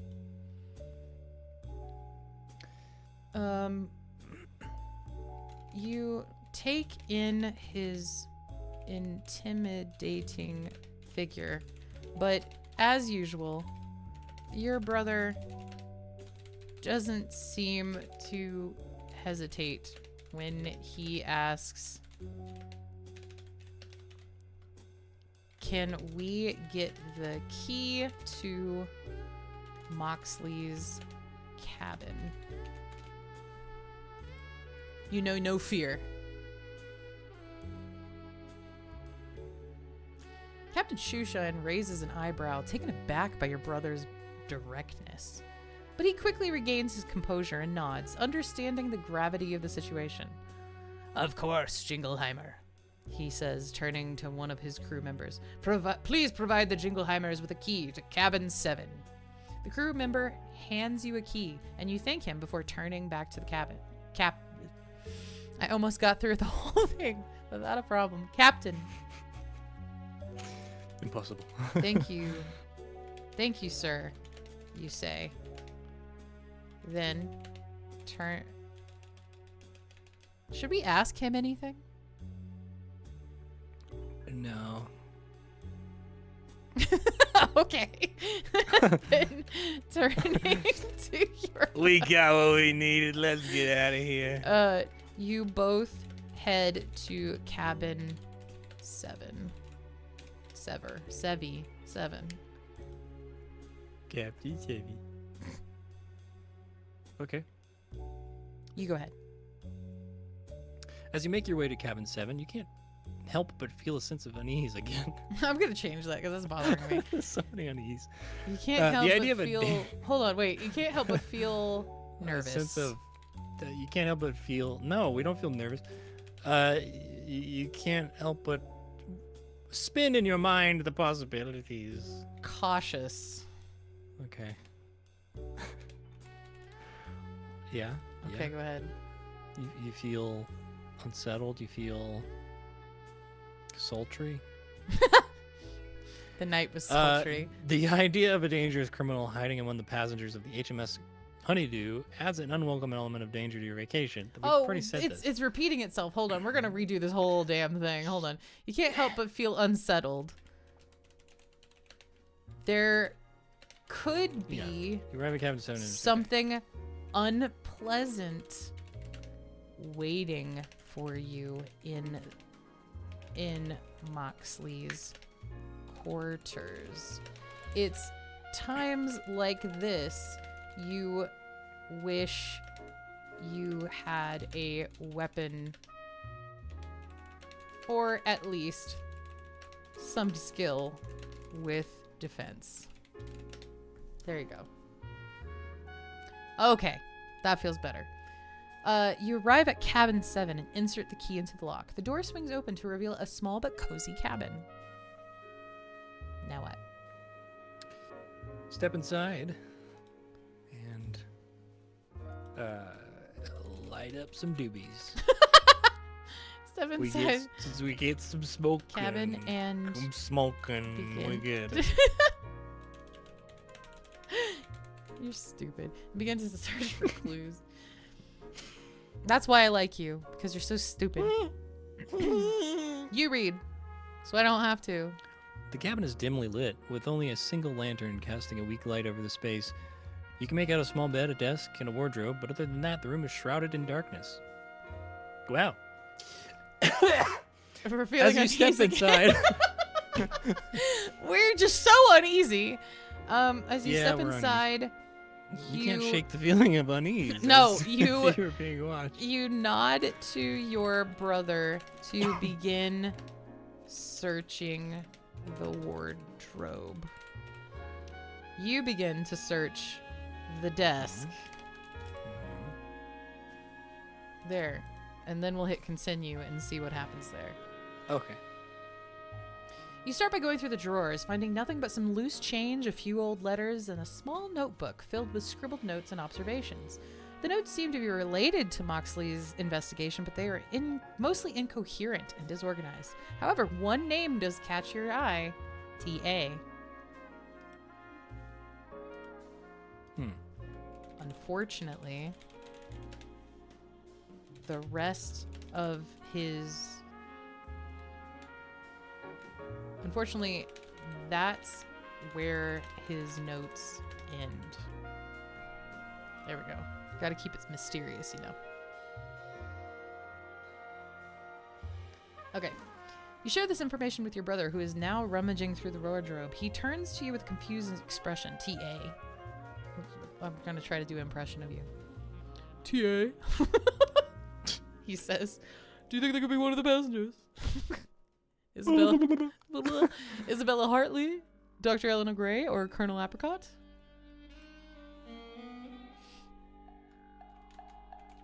I'm not sure.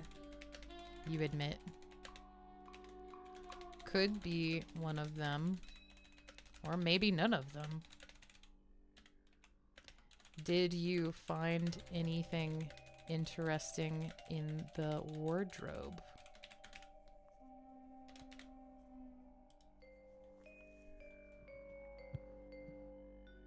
Here, you read. Because it's you. Me.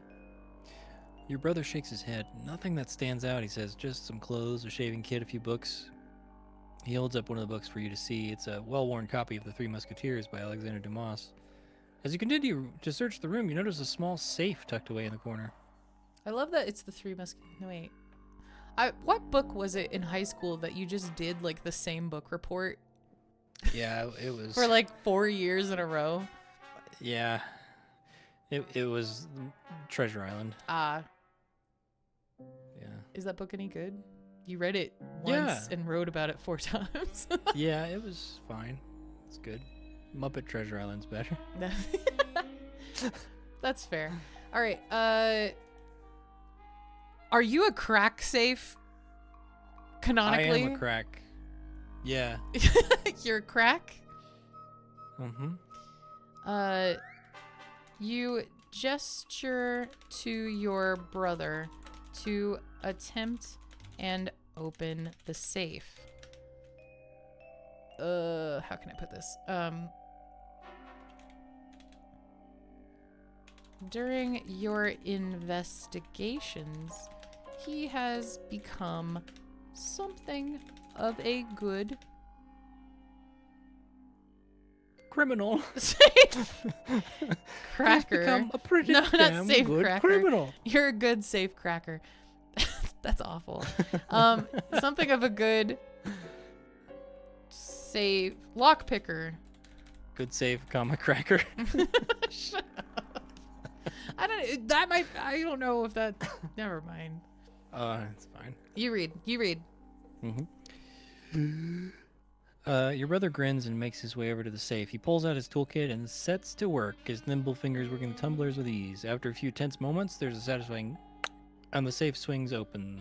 Inside, a small collection of items, a passport, a few letters, and a small leather-bound notebook. Okay. Okay. Let's check the letters.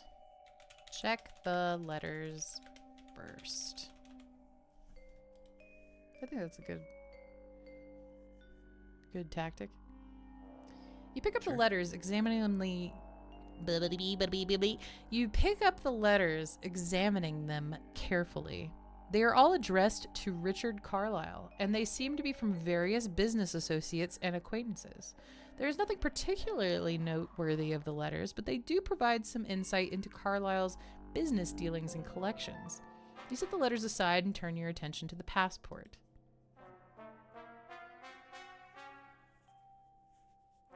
The passport is a British one and confirms that the person it belonged to is indeed Richard Carlyle. However, the passport also reveals something else.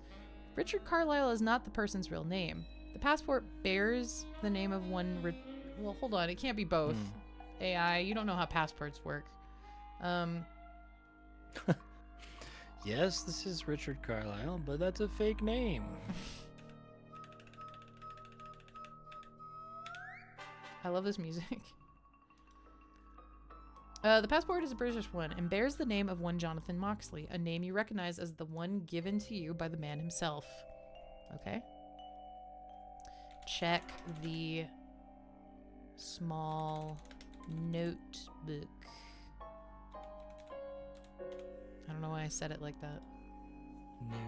Notebook. You open the small leather-bound notebook, your heart racing with anticipation. As you flip through the pages, you notice they are filled with detailed notes and observations, all written in a neat, precise hand. The notebook appears to be a log of Moxley's investigations into the crime syndicate and contains a wealth of valuable information.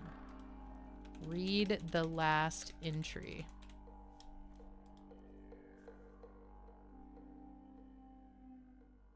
There's more heart racing with anticipation.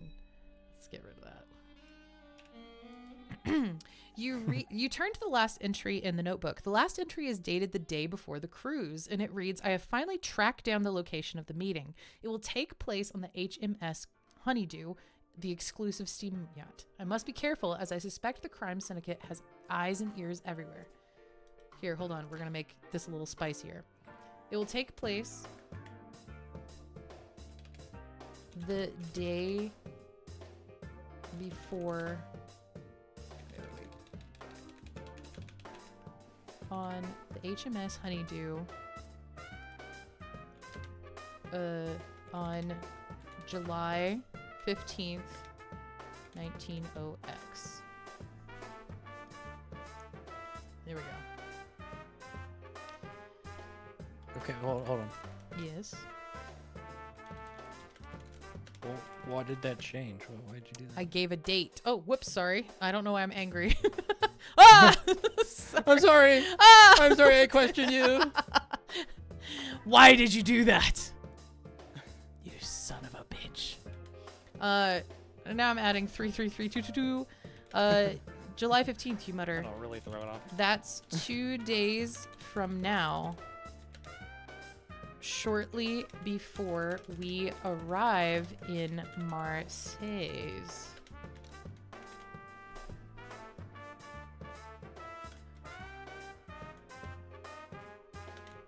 Your brother looks at you. But what is the meeting about? He asks out loud. And who is it with? There we go. Now we're cooking with oil. You shake your head, still poring over the notebook. I don't know, you admit, but it's clear that Moxley had uncovered something big. He was meeting someone on this very ship, and it's likely that they're the key player in the crime syndicate he was investigating. You pause for a moment, considering the implications. What should we do now?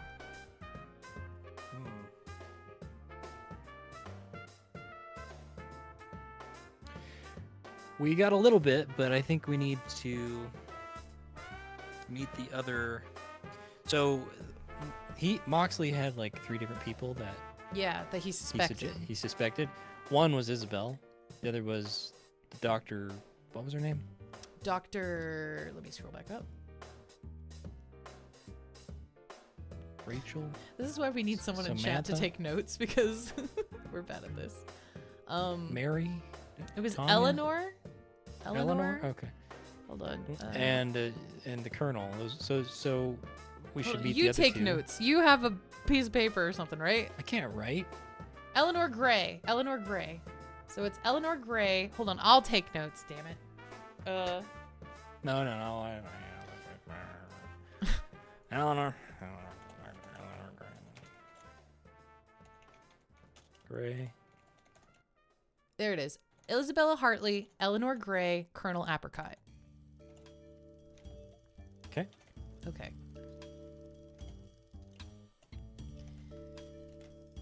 At any rate,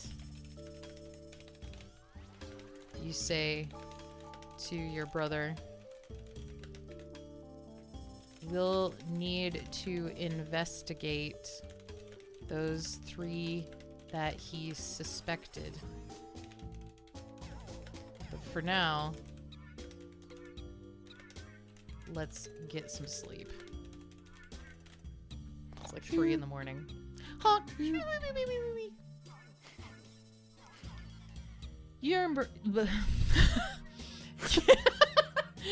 This is embarrassing how badly. Make your way back to the cabin. You and your brother Deep in make your thought. way back to your cabin, deep in thought. The mystery of Jonathan Moxley's murder has only deepened, and you both have a lot to think about. As you lay in your bunk, you can't... Can't help but feel a sense of unease. I just can't help it. I'm gonna shit. You wonder The sense of if unease is just sleep palpable. will... if sleep will ever reach you. But it eventually... You can help it, and you will help it. As you lay in your bunk, you wonder if sleep will ever reach you, but it eventually does. And the next morning arrives bright and cheerful, as if a murder never took place. How do you like that? Look, I can write. The red sun rises. Go Blood has been spilled this night. to the lower deck to get breakfast. Gotta eat. As you make your way to the lower deck, the smell of bacon and eggs fills the air. The passengers are all gathered in the dining hall, chatting and laughing as they enjoy their breakfast. Your brother, ever the food lover, is already at the buffet, piling his plate high with food. You grab a plate and join him, filling it with a more modest breakfast. Did you see the subtle jab it gave you there? I did. And, you know, it's just going to roll off my back, really. It's Like just the gonna rolls slide on right your off. back.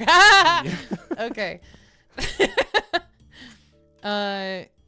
Take a seat with Dr. Bloom and eat. He's our only friend. We gotta sit with him. Okay. As you take a seat with Dr. Bloom, he greets you warmly. His thick southern... He's got a southern accent! He does. Oh my Yeah. god! His thick southern accent, thicker than ever. Just like his ass. You're killing me. He's already tucking into a hearty breakfast of eggs.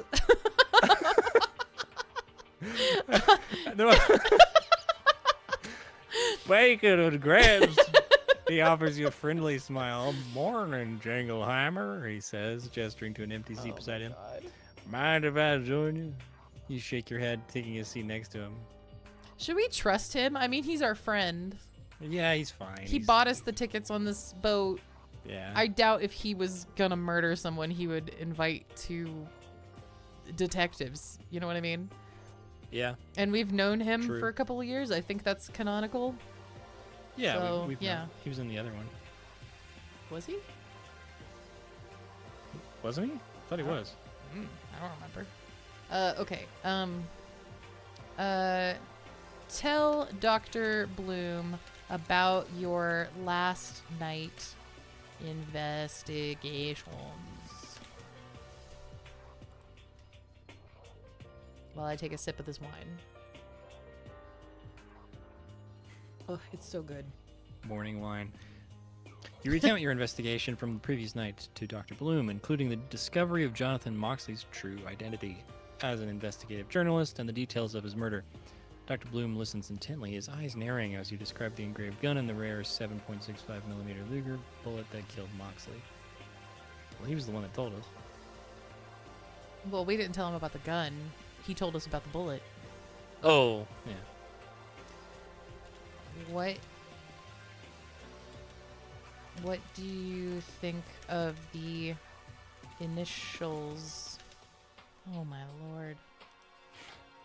Initials T.A.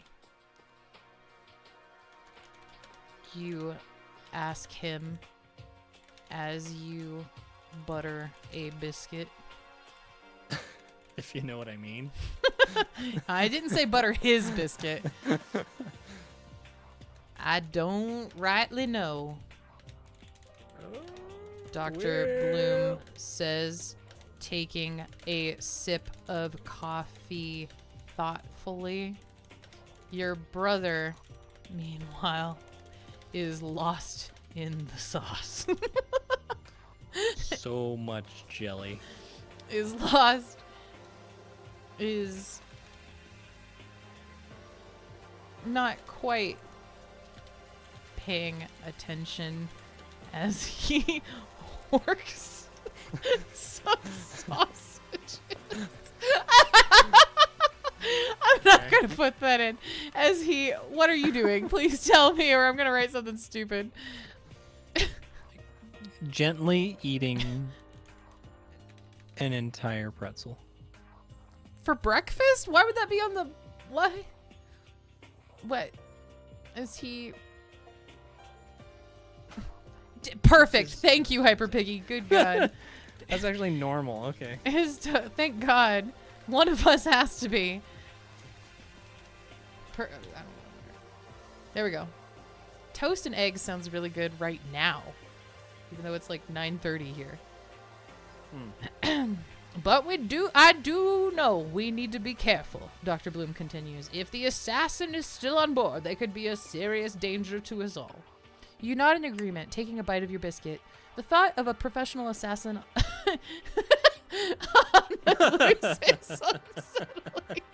Do I feel a sense of unease?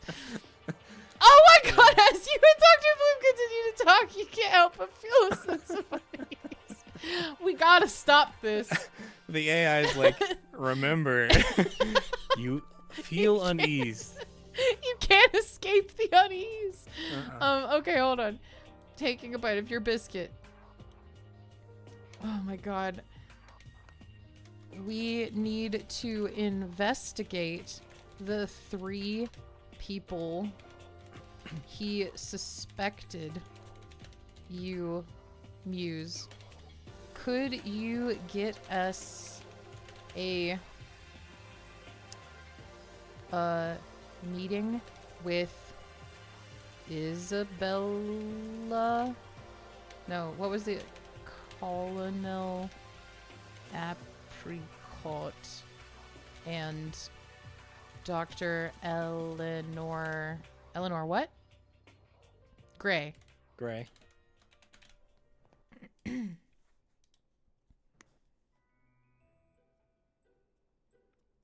Oh, stop. What? It's just like you feel unease. Dr. Bloom nods, a determined look in his eyes. Of course, Jingleheimer. I'll see what I can do. He pauses a moment, considering something. But first, I think it would be wise to inform the captain of what we've discovered. He needs to be aware of the situation and take appropriate cautions. You nod, agreeing with Dr. Bloom's suggestion. What do you think, Red? I think that's a waste of time. I think it's a waste time. I think it's a waste of time. I say coolly as I eat. Coolly. As I eat a slide of sausages. Eats a portion of sausage. Yeah. Wow, you're really cool. Yeah. I would have said smoked some sausages, but I don't think that's what I think it means. Read it for me, please. Sure. I understand your skepticism, Jingleheimer, but it's important to cover all our bases. Dr. Bloom replies, still calm and composed. He's such a Chad. You can't even compare to Dr. Bloom, okay? You know what? I didn't do that right. I'm sorry. Hold on. Well, I understand your Hold on, wait. skepticism, Jingleheimer, but it's important to Hold on, cover all our wait. bases. I understand. I may be just a humble dark country mortician. But I believe. All right, now you can read it. I understand your skepticism, Jingleheimer. I may be just a humble country mortician, but I believe it's important to cover all our bases. Dr. Bloom replies, still calm and composed. After finishing breakfast, you follow Dr. Bloom to the bridge, where Captain Shoeshine is busy directing the crew. Dr. Bloom explains the situation to the captain, who listens intently when he finished. Captain Shoeshine nods slowly and turns to you. For some reason, I had a problem with that. Yeah, paragraph. you sure did. I'll read. How about that? One of us, we're swapping the brain cell, and we have to guess which one of us has it. Yeah. It's making this crime very difficult. It gives me a sense of unease, really. I'm gonna, after when we're done with this mystery, I'm gonna make a compilation of just all the unease. Oh my god. Hey, Nico! What's up? Yo. Okay. Thank you for bringing this to my attention, Miss Jingleheimer. Miss Jingleheimer? Well, Miss Jingleheimer is my mother. Yo. Hey, you're now a tier 1 sub, right? Yeah. Nice. Sweet. Okay. Thanks. Thank you for bringing this to my attention, Miss Jingleheimer, he says gravely.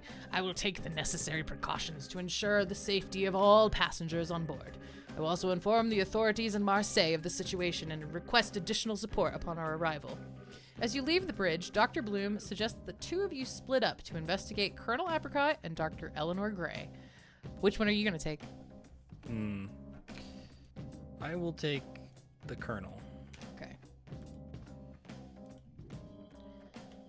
You agree to this suggestion with your brother going to meet Colonel Apricot at the lounge bar, and you heading to the shuffleboard court to meet Dr.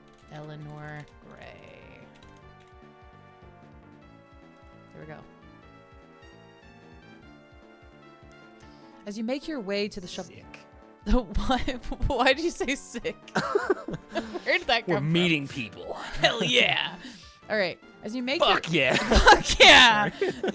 How dare you? Watch your fucking mouth. Okay. I know. As you make your way to the shuffleboard court, don't worry. I have like a must be 18 or older to watch my streams. Oh, good. A 17-year-old couldn't comprehend the mind of the two of us.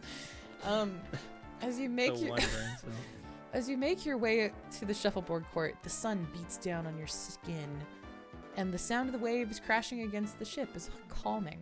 You can't help but feel a sense of excitement and trepidation as you approach the court. Dr. Eleanor Gray is there, dressed in a crisp white suit and wearing a pair of dark sunglasses. Dark sunglasses.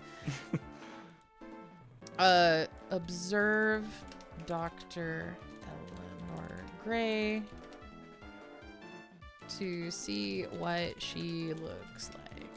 I don't know. I just always like the character descriptions. Yeah. So far, they're all middle-aged, which is very suspicious. Dr. Eleanor Gray is tall, slender woman with sharp features and piercing blue. We're not doing piercing blue eyes for a second time. She's gonna have gray eyes because her name is Gray. Okay. Her hair is a sleek, dark brown, pulled back into a tight bun. She carries herself with an air of confidence and authority, and there's an aura of intelligence and sophistication about her. She's dressed in a crisp white suit, the jacket tailored to fit her frame perfectly, and her pants neatly creased. Around her tight buns. Is she hot? I don't know. We have to ask the AI, is she hot? I'm not typing, is she hot? Neatly, hold on. She'll be very hot. Hold on, watch. Yeah. Tailored to her, to fit her. She is. Thank you. It has been decided. The council have spoken. I almost capitalized. Attractive. Attractive frame. There we go. Now we know she's hot. Easy. Adjectives. They're the best. Okay. I will approach her. Sure. Saying yada yada does it. Dr. Gray.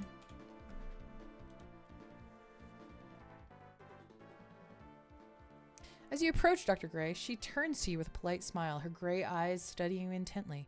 Good morning, Miss Jingleheimer, she says, her voice cool and composed. What can I do for you? How does she know who I am? Ma'am? We're going to retry that because I don't like it. It's your name tag. There we go. This is better. As you approach Dr. Gray, she looks up from her game of shuffleboard and offers you a polite nod. Good afternoon, she says, her voice cool and composed. May I help you with something? You introduce yourself and explain you're interested in learning more about her work as a renowned scientist. What a clever bitch I am. Dr. Gray listens attentively, her eyes narrowing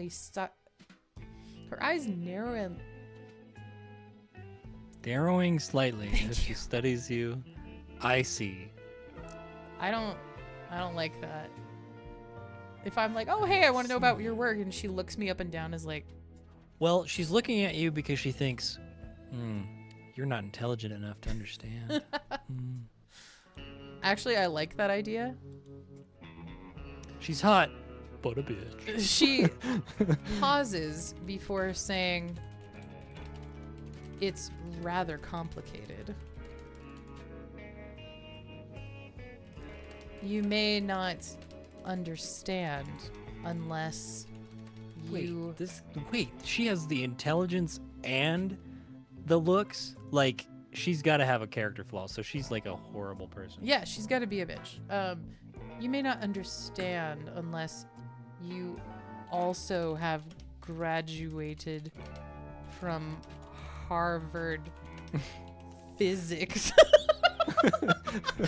From Harvard mega physics. I'm too stupid to even write a compliment. You may not understand. I was the top student in Harvard. Help me, Ryan. You have the brain cell right now. You got this. I was the top student at Harvard. You see. I went to Yale for mega science. Wait, do they even have... Wait, hold on. Harvard is for law, no? Do they even have a science branch? I'm sure they do. Who knows? You see, my specialty is in engineering. Yeah, Where the hell's Luke? Where's Dirty Luke? If he was in chat, he could tell me I'm being a fucking moron. You're good. Here, you read her because Okay. I feel like you could do a good job. You express your admiration for her accomplishments and ask if she has any ongoing research projects. Dr. Gray hesitates before responding. I do have a project that I've been working on, but it's highly confidential and not something that I can discuss with just anybody. You reassure her that you're a trusted individual and that you have a vested interest in her work, especially since you're on the luxurious vacation aboard the HMS. Luke, does Harvard have... How would he know? He's a big brain man. I don't know. And it's not every day that one encounters a renowned scientist such as herself. Dr. Gray seems to consider your words for a moment before nodding in agreement. Very well, I'll tell you about my project, but first let me finish my game. You observe as Dr. Gray skillfully launches the shuffleboard disc across the court, landing it in the perfect spot. Holy crap. A goddess. Shuffleboard engineering. Badass. She used her physics Incredible. brain to like understand shuffleboard. You can't. She did the thing that help. like the Sherlock Holmes with Robert Downey Jr. Where he's like calculating. Yeah, he's like calculating how to punch correctly. Physics is benefiting her prowess within the game. But keep this observation to yourself. There we go. Let me take another swig of wine. Mine's gone. That's sad. As you continue to make small talk... Hold on, I'm gonna retry this because sometimes... As long as there's no unease, really. There's gonna be unease. As you watch Dr. Oh, there's gonna be unease. I'm already unease. As you watch Dr. Eleanor Gray finish her game, you chat casually with her about her experiences as a renowned scientist. She shares with you that she's been working on a top secret... She already said this. Let's try it again. Come on, you can do it, There we go. As you watch Dr. Eleanor Gray complete her game of shuffleboard, you marvel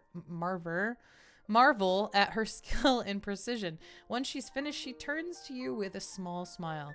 Now, where were we? She says, her voice still cool and composed. Ah, yes, my research project. It's a highly sensitive matter, and I must ask that you keep what I tell you in confidence. Absolutely. Okay. Ma'am. Anything for you, Queen. I mean,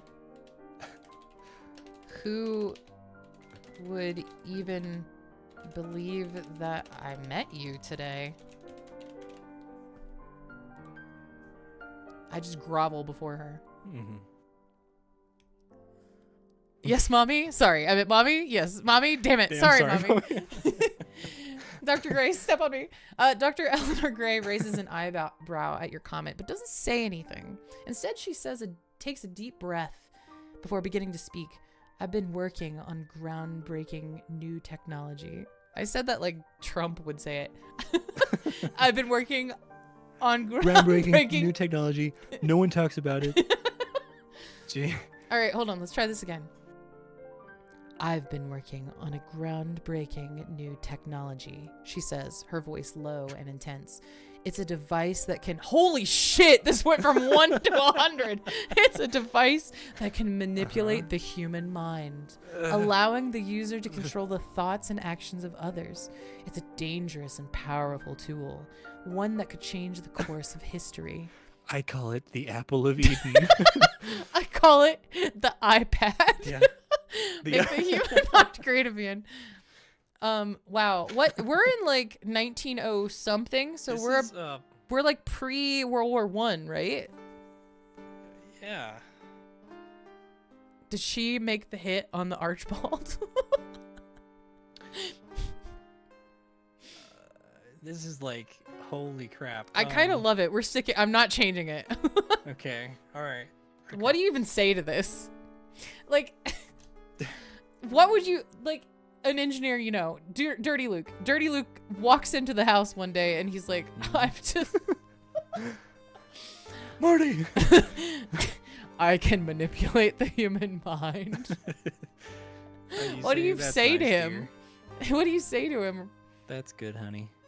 Say psych right now. Walks in, takes a glass of whiskey. Anyway, okay. Yeah.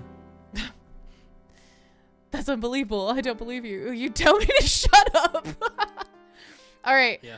I agree with Hyper Piggy. I should be like, I don't. You're pulling my chain. I don't believe you. That sounds impossible. Nice, but I don't possible. Don't believe you. I don't believe you. Changed my mind. Huh. Dr. Eleanor Gray's eyes narrow at your response. She hesitates for a moment before continuing. I assure you, Miss Jingleheimer, it is not only possible, but well within my capabilities. Holy crap. I believe you, Queen. You don't need a device, Miss Gray. I have spent years researching and developing this technology, and I have finally succeeded in creating a working prototype. She reaches in. She has it on her while she's shuffleboarding. Bitch, you better not. Are you kidding me? She reaches into her. She is what we need to walk away. She's another case entirely. Yeah, I think you're right. This is like the third installment of Jingleheimer and Jingleheimer is going to be in space with Dr. Gray here. Spies. I can fix her. I think she can break you. She reaches into her pocket and pulls out a small, unassuming device. Don't tell me you have it with you. Oh, whoops. I'm sorry, I'm angry. Dr. Eleanor Gray gives you a small, mysterious smile. Of course I do, she says, holding up the device for you to see. It's a small, sleek gadget, no bigger than a pack of cards. Interesting. The same size as the box that Dr. Bloom had. I mean, we've Something ruled out about Dr. it makes Bloom. me uneasy. I'll just delete it. Okay. It's a small, sleek gadget, no bigger than a book. Small notebook. How about that? Yeah. It has a series of buttons and dials on one side and a small screen on the other. It doesn't look particularly menacing, but there's something about it that makes you uneasy. This is it. But it is curious. This is it, she says in a dulcet tone. Is that how you spell dulcet? Yes. No. Dulcimer tone. Hold on, that's incorrect. How do you spell dulcet? I can find it. Hang on, I got it. What about in like a warm tone? Dulcet. I can't. Like with a T? Yeah, dulcet. It means sweet. Oh. Dulcet tone. There we go. Classing this up. All right. There we go. Do you think maybe that the killer has been controlled by her?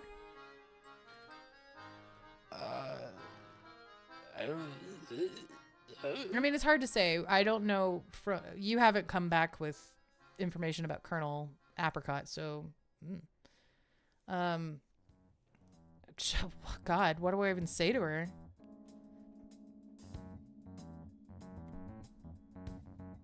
What do you like? How does it work? No, just say, well, cool. See ya. Would she so brazenly show you the tool she's used to control a killer's mind? I don't know. She seems pretty arrogant. Yeah.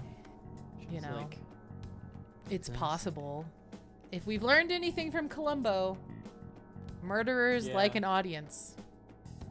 And especially when there's an investigator, like sometimes they'll just be like, I'll help you solve the case. Well, she might also be like, I'm so intelligent that like I could show this right to the detective and they won't have a clue. Right. I mean, how could you prove that? Yeah. That's a good point too. How could you even prove that she's actually doing what I'm gonna say this seems like a dangerous tool in the wrong hands. For all I know, maybe she's innocent. Maybe she's working for the government or something, you know? Yeah, she's a nice lady, yeah. Sure. Dr. Eleanor Gray nods in agreement, her expression serious. This is why I've been so careful with my research, she says. I understand the potential dangers of this technology, and I've taken every possible precaution to ensure that it doesn't fall in the wrong hands. You express your skepticism, telling her that such a powerful device would be highly sought after by those who would use it for nefarious purposes. Even the AI is like, you're not buying this. I've heard this argument before. We're just gonna hit continue. About me. Dr. Eleanor Gray nods, acknowledging your concern. I am aware of that, Miss Jingleheimer, which is why I've taken every precaution to protect my research. But unfortunately, I have recently discovered that someone has been trying to steal my work.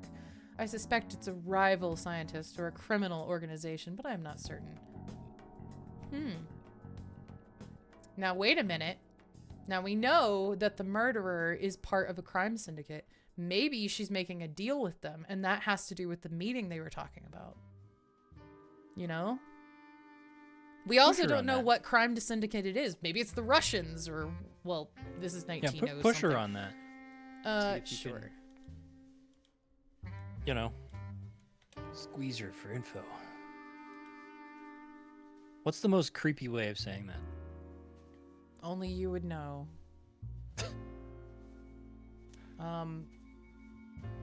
Rub her down for info. I don't know. If that's true, why are you on a pleasure cruise? Why not go to the military for protection?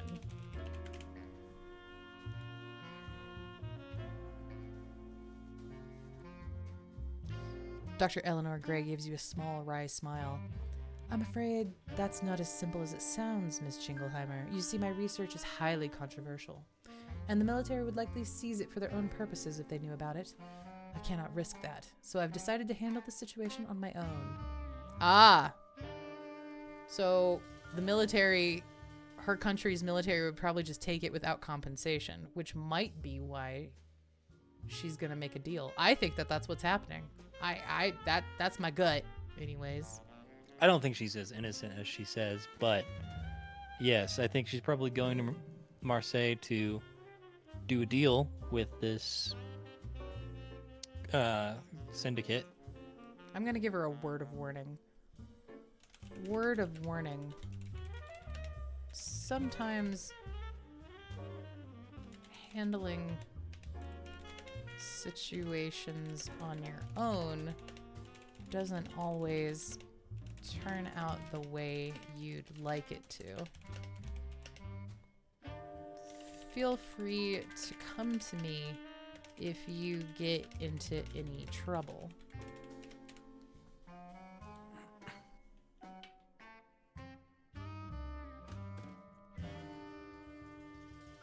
I'm gonna change this a little bit.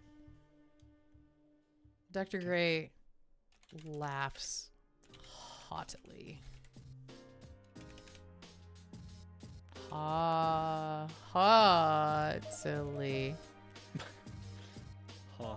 Is that correct? Yes. Dr. Eleanor Gray laughs haughtily. I appreciate the offer, Miss Jingleheimer, but I assure you I can handle this situation. I have a plan in place to protect my research, and I am confident I can keep it out of the wrong hands. You exchange a few more pleasantries before parting ways, but you can't help feel uneasy. You can't help but shake off the feeling that something is not quite right. You just can't help but feel uneasy. But you can't help but feel concerned. I feel concerned, and this is a fake character. I'm gonna meet up with you and see. Meet up with your brother to... I sense some unease, certainly. Meet up with your brother to see what he learned about Colonel Apricot. And I'm gonna take a drink of wine. You meet up with your brother in the lounge area where he is nursing a cup of coffee and staring out at the... You're not drinking coffee, you're drinking tea. Yep. Earl Grey, to be specific. Nursing a cup of Earl Grey and staring out at the ocean. As you approach, he looks up and gives you a small smile. Hey there, Jingleheimer, he says in a low voice. Hey there, Jingleheimer. Hey there, Jingleheimer. Oh my god. I take it your meeting with Dr. Eleanor Gray went well? You nod, taking a seat across from him. It was enlightening, you admit. Yeah. How... Oh! Hold on, what is this? Okay. Yeah. What do you say? So, there is something specific that I want to get from the Colonel. Okay. So, hold on. We'll type it in then. Okay. How was your meeting with the Colonel? you ask. He takes a sip of his tea before replying. What do you reply? It went well. I didn't get too much information. However, there was something interesting. The Colonel's name, it's Colonel Theodore Apricot. T.A.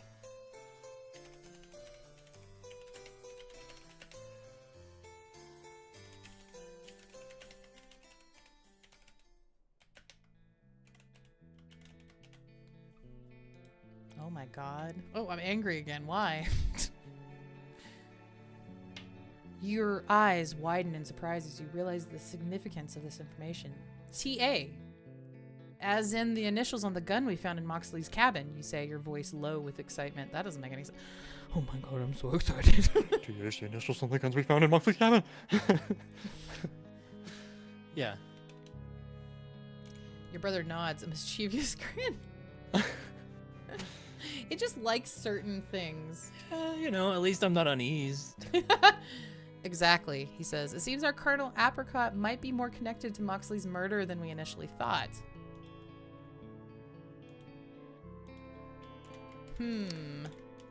You hum. It also makes sense why a military officer would have a gun on him. True. That a military officer would have a gun on him. But how can we know if he is the one who shot the gun? How can we know? We can't. There were no fingerprints. Your brother takes another sip of his tea before responding. Well, we can't be sure yet, but I did notice the Colonel had a small wound on his hand. Like he might have been in a struggle recently. It's possible that Moxley fought back and managed to disarm. No, that's definitely not something possible. So we're just gonna take it back here. You nod, considering this new information. That's definitely a possibility. Now what?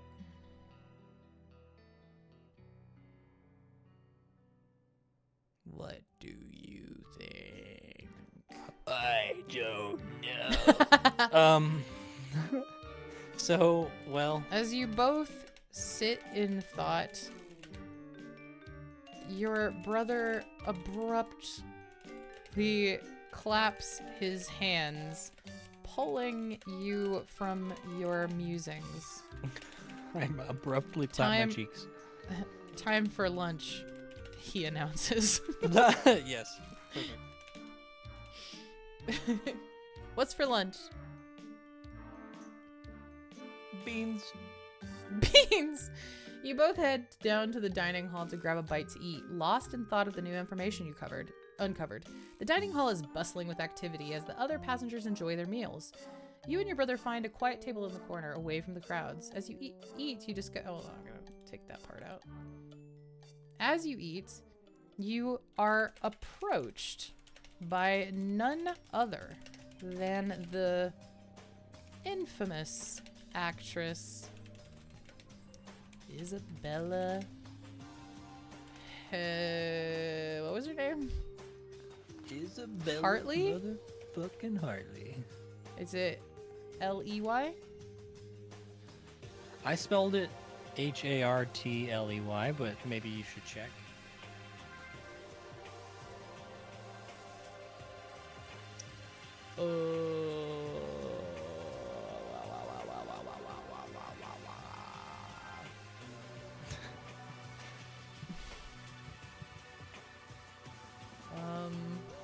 She's gone. No, she's in here somewhere. She's gone. She's not gone. It was here. It was here. Can't find There it is. Hartley, L-E-Y. Okay. Isabella Hartley, dressed in a flowing, sunny sundress and wide-brimmed hat, greets you warmly. Good afternoon, Jingleheimer and Jingleheimer. She says, her voice lilting and cheerful. I couldn't help but notice that you've been asking a lot of questions about the other passengers. Is there something you'd like to share with the rest of us? What a gossip. You take her. She likes you. Isabella, we really just need to find out who likes turtles. That's the goal. Your brother grins roguishly. I don't think you've ever done that in your entire life, but you've done it. You're doing it right now. Roguishly while munching on a... Munching and a crunching. Munching on what? Hunk of cheese. Hunk of cheese, okay. We're just looking for more Turtle lovers? turtle lovers. He says to her with a wink. There Cheese on a scone. there have to be more marine enthusiasts. Can you put cheese on a scone? Is that a thing? I don't know. You put cheese on a biscuit, why not a scone? Yeah. Isabella Hartley raises an eyebrow to your brother's response, but her expression quickly turns to amusement. Well, I do love turtles, she says, her voice dripping with sarcasm. But I'm afraid I can't help you with your investigation. I've been busy working on my latest film, which is why I've been a bit of a recluse during this trip. Oh, they're filming on this boat. Are they filming on the ship? Maybe we can use that as clues? Yes, indeed, Isabella Hartley replies. We're filming a thrilling scene on the upper deck this afternoon, as a matter of fact. You're welcome to come and watch if you'd like. You exchange a glance with your brother, who shrugs non-committally. The AI has figured you out. Well, we'll see, you say diplomatically. It's figured me out, too, damn. But first, we're gonna finish our lunch. You're just like, I don't know, is food gonna be there? Probably, yeah.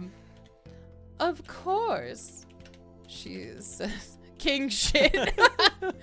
She says, lightly, I hope to see you there. She says, mostly to your brother. One turtle lover to another. Respect. Isabella Hartley gives you both a nod before turning to leave. You watch as she saunters away. Her hips swing. She's got a fat ass. Hips swing gracefully. It's very small, but it goes really far left and right. What? What do you mean by that? I don't know. I don't know either. I mean, there's a reason why she's a famous actress. I guess we'll have to check out this movie scene, your brother says with a mischievous glint in your... Stop being mischievous, damn it. Mischievous glint in his eye. Maybe we'll uncover some more clues. Help me. Are you sure you just don't want to be doted on by Miss Hartley? You ask sarcastically. Your brother says nothing to your insinuation, but instead works in.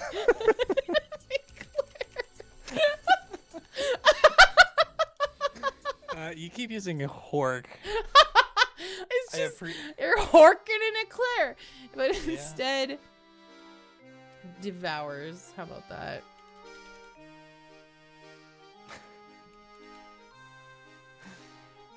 It's just so funny to me. I don't know why. Okay. After finishing your lunch, you and your brother make your way to the upper deck to watch the film of Isabella Hartley's latest movie. The scene is chaotic, with crew members rushing about and cameras set up in various angles. You know what it is? You know how, like, Brad Pitt, he's like the actor that all he does is eat. Like in a Yeah. scene, that's his personality in the scene is what he's eating at the time. Okay. So he's like popping grapes in his mouth through a scene. I think that's my character's vibe. Okay, you're Brad Pitt, is what you're saying. Yeah, right. That's what I'm saying. Interesting. What's wrong with that? Why? What do you? Oh, What do you- nothing. That's right. You're better than Brad Pitt. Brad Pitt sucks. Oh. He's like the most boring actor, and honestly, I guess he's handsome in like a Hollywood way, but if I met him in real life, I'd be like, you're another species. He kind of is because he can't remember faces. What? He has like this weird thing where, like, literally he doesn't, like, when he sees a person's face, he doesn't know. Is it like Who they facial are? recognition Yeah. disorder or something? I think I've heard of that. That's interesting. I guess that makes him slightly more interesting, but I still just think he is just a boring actor. Anyway, I think that's because he's kind of boring. He makes a good. That's true. He Yeah. makes a good straight man. That's true. I think it's just the movies I have seen of him. He's like the main character. Oh, Bullet Train was good.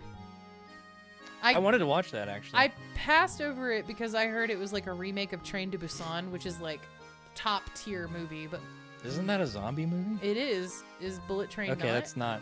I don't think so. Bullet Train is good. Is it Okay, a zombie movie? What? I'll have to check that out. I mean, I don't know. We've been kind of we watched. Hold on, we watched an incredible Vincent Price movie the other night, which I highly recommend everyone watch. It's called Comedy of Terrors, and if you want to see Vincent Price pretending to be a drunk man and overact, but have the time of his life, I was cracking up every scene because he is just having way too much fun. I loved it. Yeah. The most interesting scene to me was like the guy that kept dying. Yeah, they have a guy in there that won't die. Oh my god, Yeah. we can't even break it down for you, but it's He like was very he was funny. like quoting Macbeth and he kept dying. Yeah, he would over die and and then over. wake back up and continue the scene. Continue. It was so continue funny. Quoting Macbeth. Peter Lorre is in it. Yeah. He gets a happy ending, which is surprising for Peter Lorre, but yeah. 10 out of 10. It was really good. We've been kind of on a Vincent Price kick, honestly, this whole Yeah. summer. All right. Vincent Price is great. He is great. All right. After finishing your lunch, you and your brother make your way up to the upper deck to watch the filming of Isabella Hartley's latest movie. The scene is chaotic, with crew members rushing about and cameras setting up in various angles. Isabella herself is at the center of it all, dressed in a flowing white gown as she stands dramatically next to the railing. Wow, sounds like a great film. Not wanting to interrupt the scene, the two of you, you and your brother watch from the bridge facing the upper decks.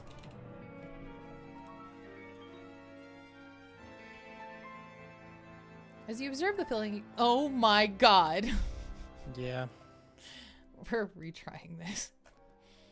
This As is the uneasy. filming- The scene feels off. As the filming continues, you can't help but notice that something seems off about Isabella Hartley's behavior. She keeps looking around nervously, as if she's expecting something to happen. You lean over to your brother and whisper your observations. He raises an eyebrow and nods in agreement. After several more takes, the director calls for a break, and Isabella Hartley makes her way over to you and your brother. Continue, or is there anything you want to say or do? I'm over her. Wow. That was quick.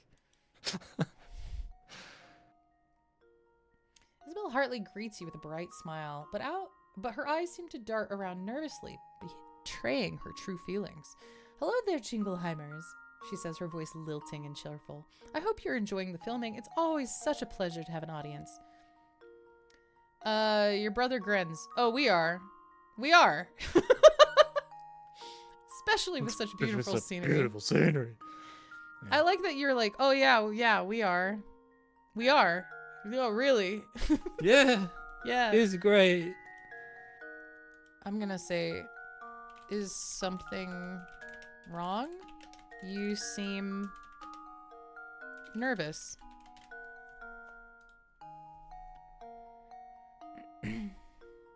Isabel Hartley's small smile falters for a moment, but she quickly recovers. Nervous? Oh no, not at all.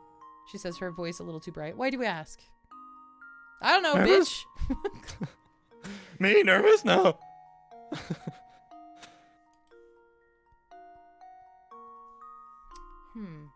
What should we do? Punch her. I'm not punching her. Okay, well. I've done all I can do. That's all I got. No, I guess, you know, like, okay, it just seemed like your performance was a little bit, you know, shit. All right. It just seemed like your performance was a little distracted. I'm trying to be tactful.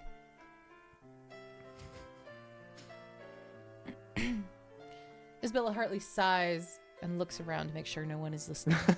Ask her if she's felt mind controlled recently. Does it feel like someone's controlling you?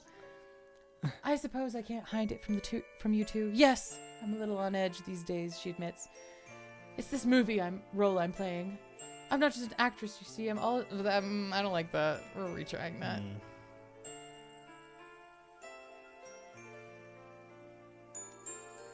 Isabella Hartley's eyes widen slightly, and she looks at you with a mixture of surprise and panic. I don't know what you mean, she stammers, her voice faltering. My performance is always top-notch.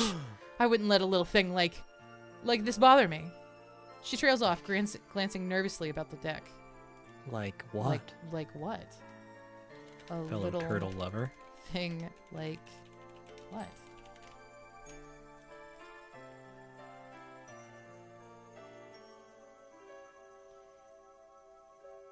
Isabella's eyes dart back and forth as if weighing her options. Finally, she leans in closer and lowers her voice. Like a murderer on the loose, she whispers, her eyes widen with fear.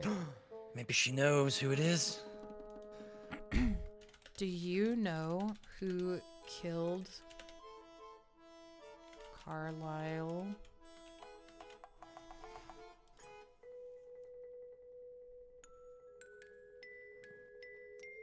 Isabella Hartley's eyes widen even further at your question. No, I don't, she whispers urgently. But I have reason to believe the killer is still on board. I've seen strange things happening around the ship, and I can't shake the feeling like I'm being watched. Let me edit this a little bit. Well, so we're in the ocean, right? Are we in the ocean? We are. We're in the ocean. We're literally on our way to Marseille. Like we're gonna, from yeah. where? No, I don't. From England. England, okay. Yeah. No, I don't. But I've seen strange things happening around the ship, and I can't help I can't shake the feeling that I'm being watched. What strange things have you noticed?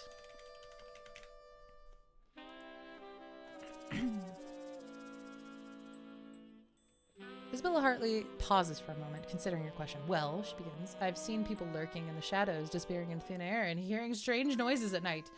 I can't shake the feeling that something is off about the ship, and I'm not the only one who feels this way.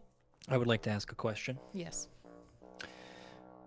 Isabella, do you feel uneasy? I thought you meant it sincerely. I want to ask her that, yes. Do you really? Just to see. Yeah. You know. Your brother looks at her with sympathy, but you can tell there's a bit of sarcasm in his expression. Isabella, he says, have you been... What did you say? Have you been feeling uneasy? Uneasy. Are you regular? Shut up. Isabella Hartley nods, her eyes wide with fear. Yes, I have. I can't shake this feeling I'm being watched, and I've seen things that I can't explain. All right. So she says that people have been, like, disappearing into thin air and shit. Like she says, strange noises in the night, people disappearing in the air. Where did you see someone disappearing in thin air? Maybe there's a secret passage? In a ship? Maybe. Isabella Hartley thinks for a moment, that points to the ship's grand staircase. I saw a figure in a long coat and a hat standing in the shadows at the top of the stairs. When I looked again, they were gone. It was as though they vanished in thin air. Your brother raises an eyebrow. That's quite a disappearing act. Were you sure you weren't just seeing things? Looks taken aback. I don't know. Maybe I was, but I couldn't shake the feeling that something was off. Consider her words, trying to determine if she's being truthful or just paranoid. I have another question for her, so I'm not going to end the conversation just yet. When did this happen? Maybe she saw someone that, like the person that shot Moxley. JFK? Oh, yeah. It was. Isabella thinks for a moment. It was last night around midnight, she says. I was walking back to my cabin after a late night snack and I saw a figure standing at the top of the stairs. I watched for a moment and then they disappeared, just like that. Your brother looks skeptical. Huh, that's quite the story, he says. But I'm not sure I believe it. Yeah. You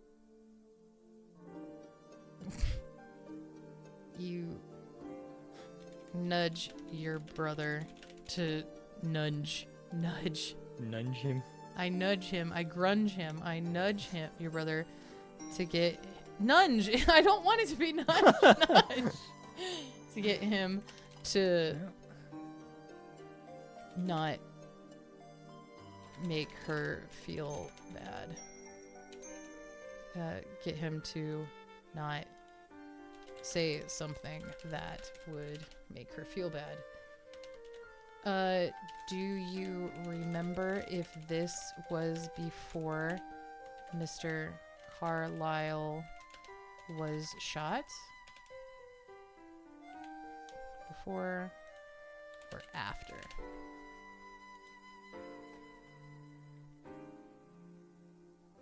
Isabella Hartley thinks for a moment before responding. It was before, I believe. I remember hearing a commotion on the deck earlier that evening, but by the time I made my way over, everything had... Well, hold on, she just contradicted herself.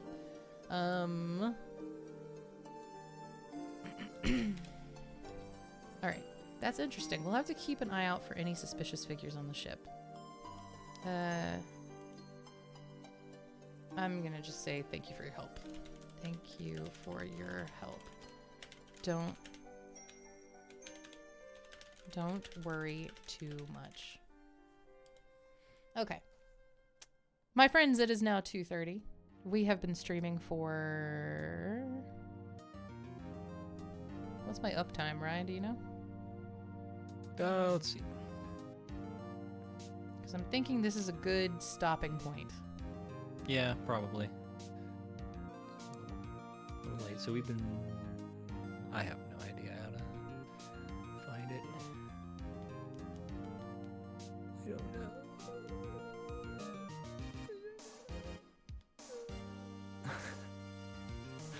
Yeah, almost 2 hours, 40 minutes. Okay. I think this is a good stopping place for tonight. All right, my friends. We've gotten pretty far, I'd say. To recap, we know that someone's died. We know that it was an assassin from some crime syndicate. Which crime syndicate? We don't know. We're on a ship. We know 2 days from now, before we arrive in Marseille, there's going to be some kind of meeting that this crime syndicate individual is on the ship for. We don't know what it's for. That's about as much as we know. Isabella Hartley seems to think that she saw someone on the staircase right before Moxley got shot. So we'll probably need to investigate the staircase.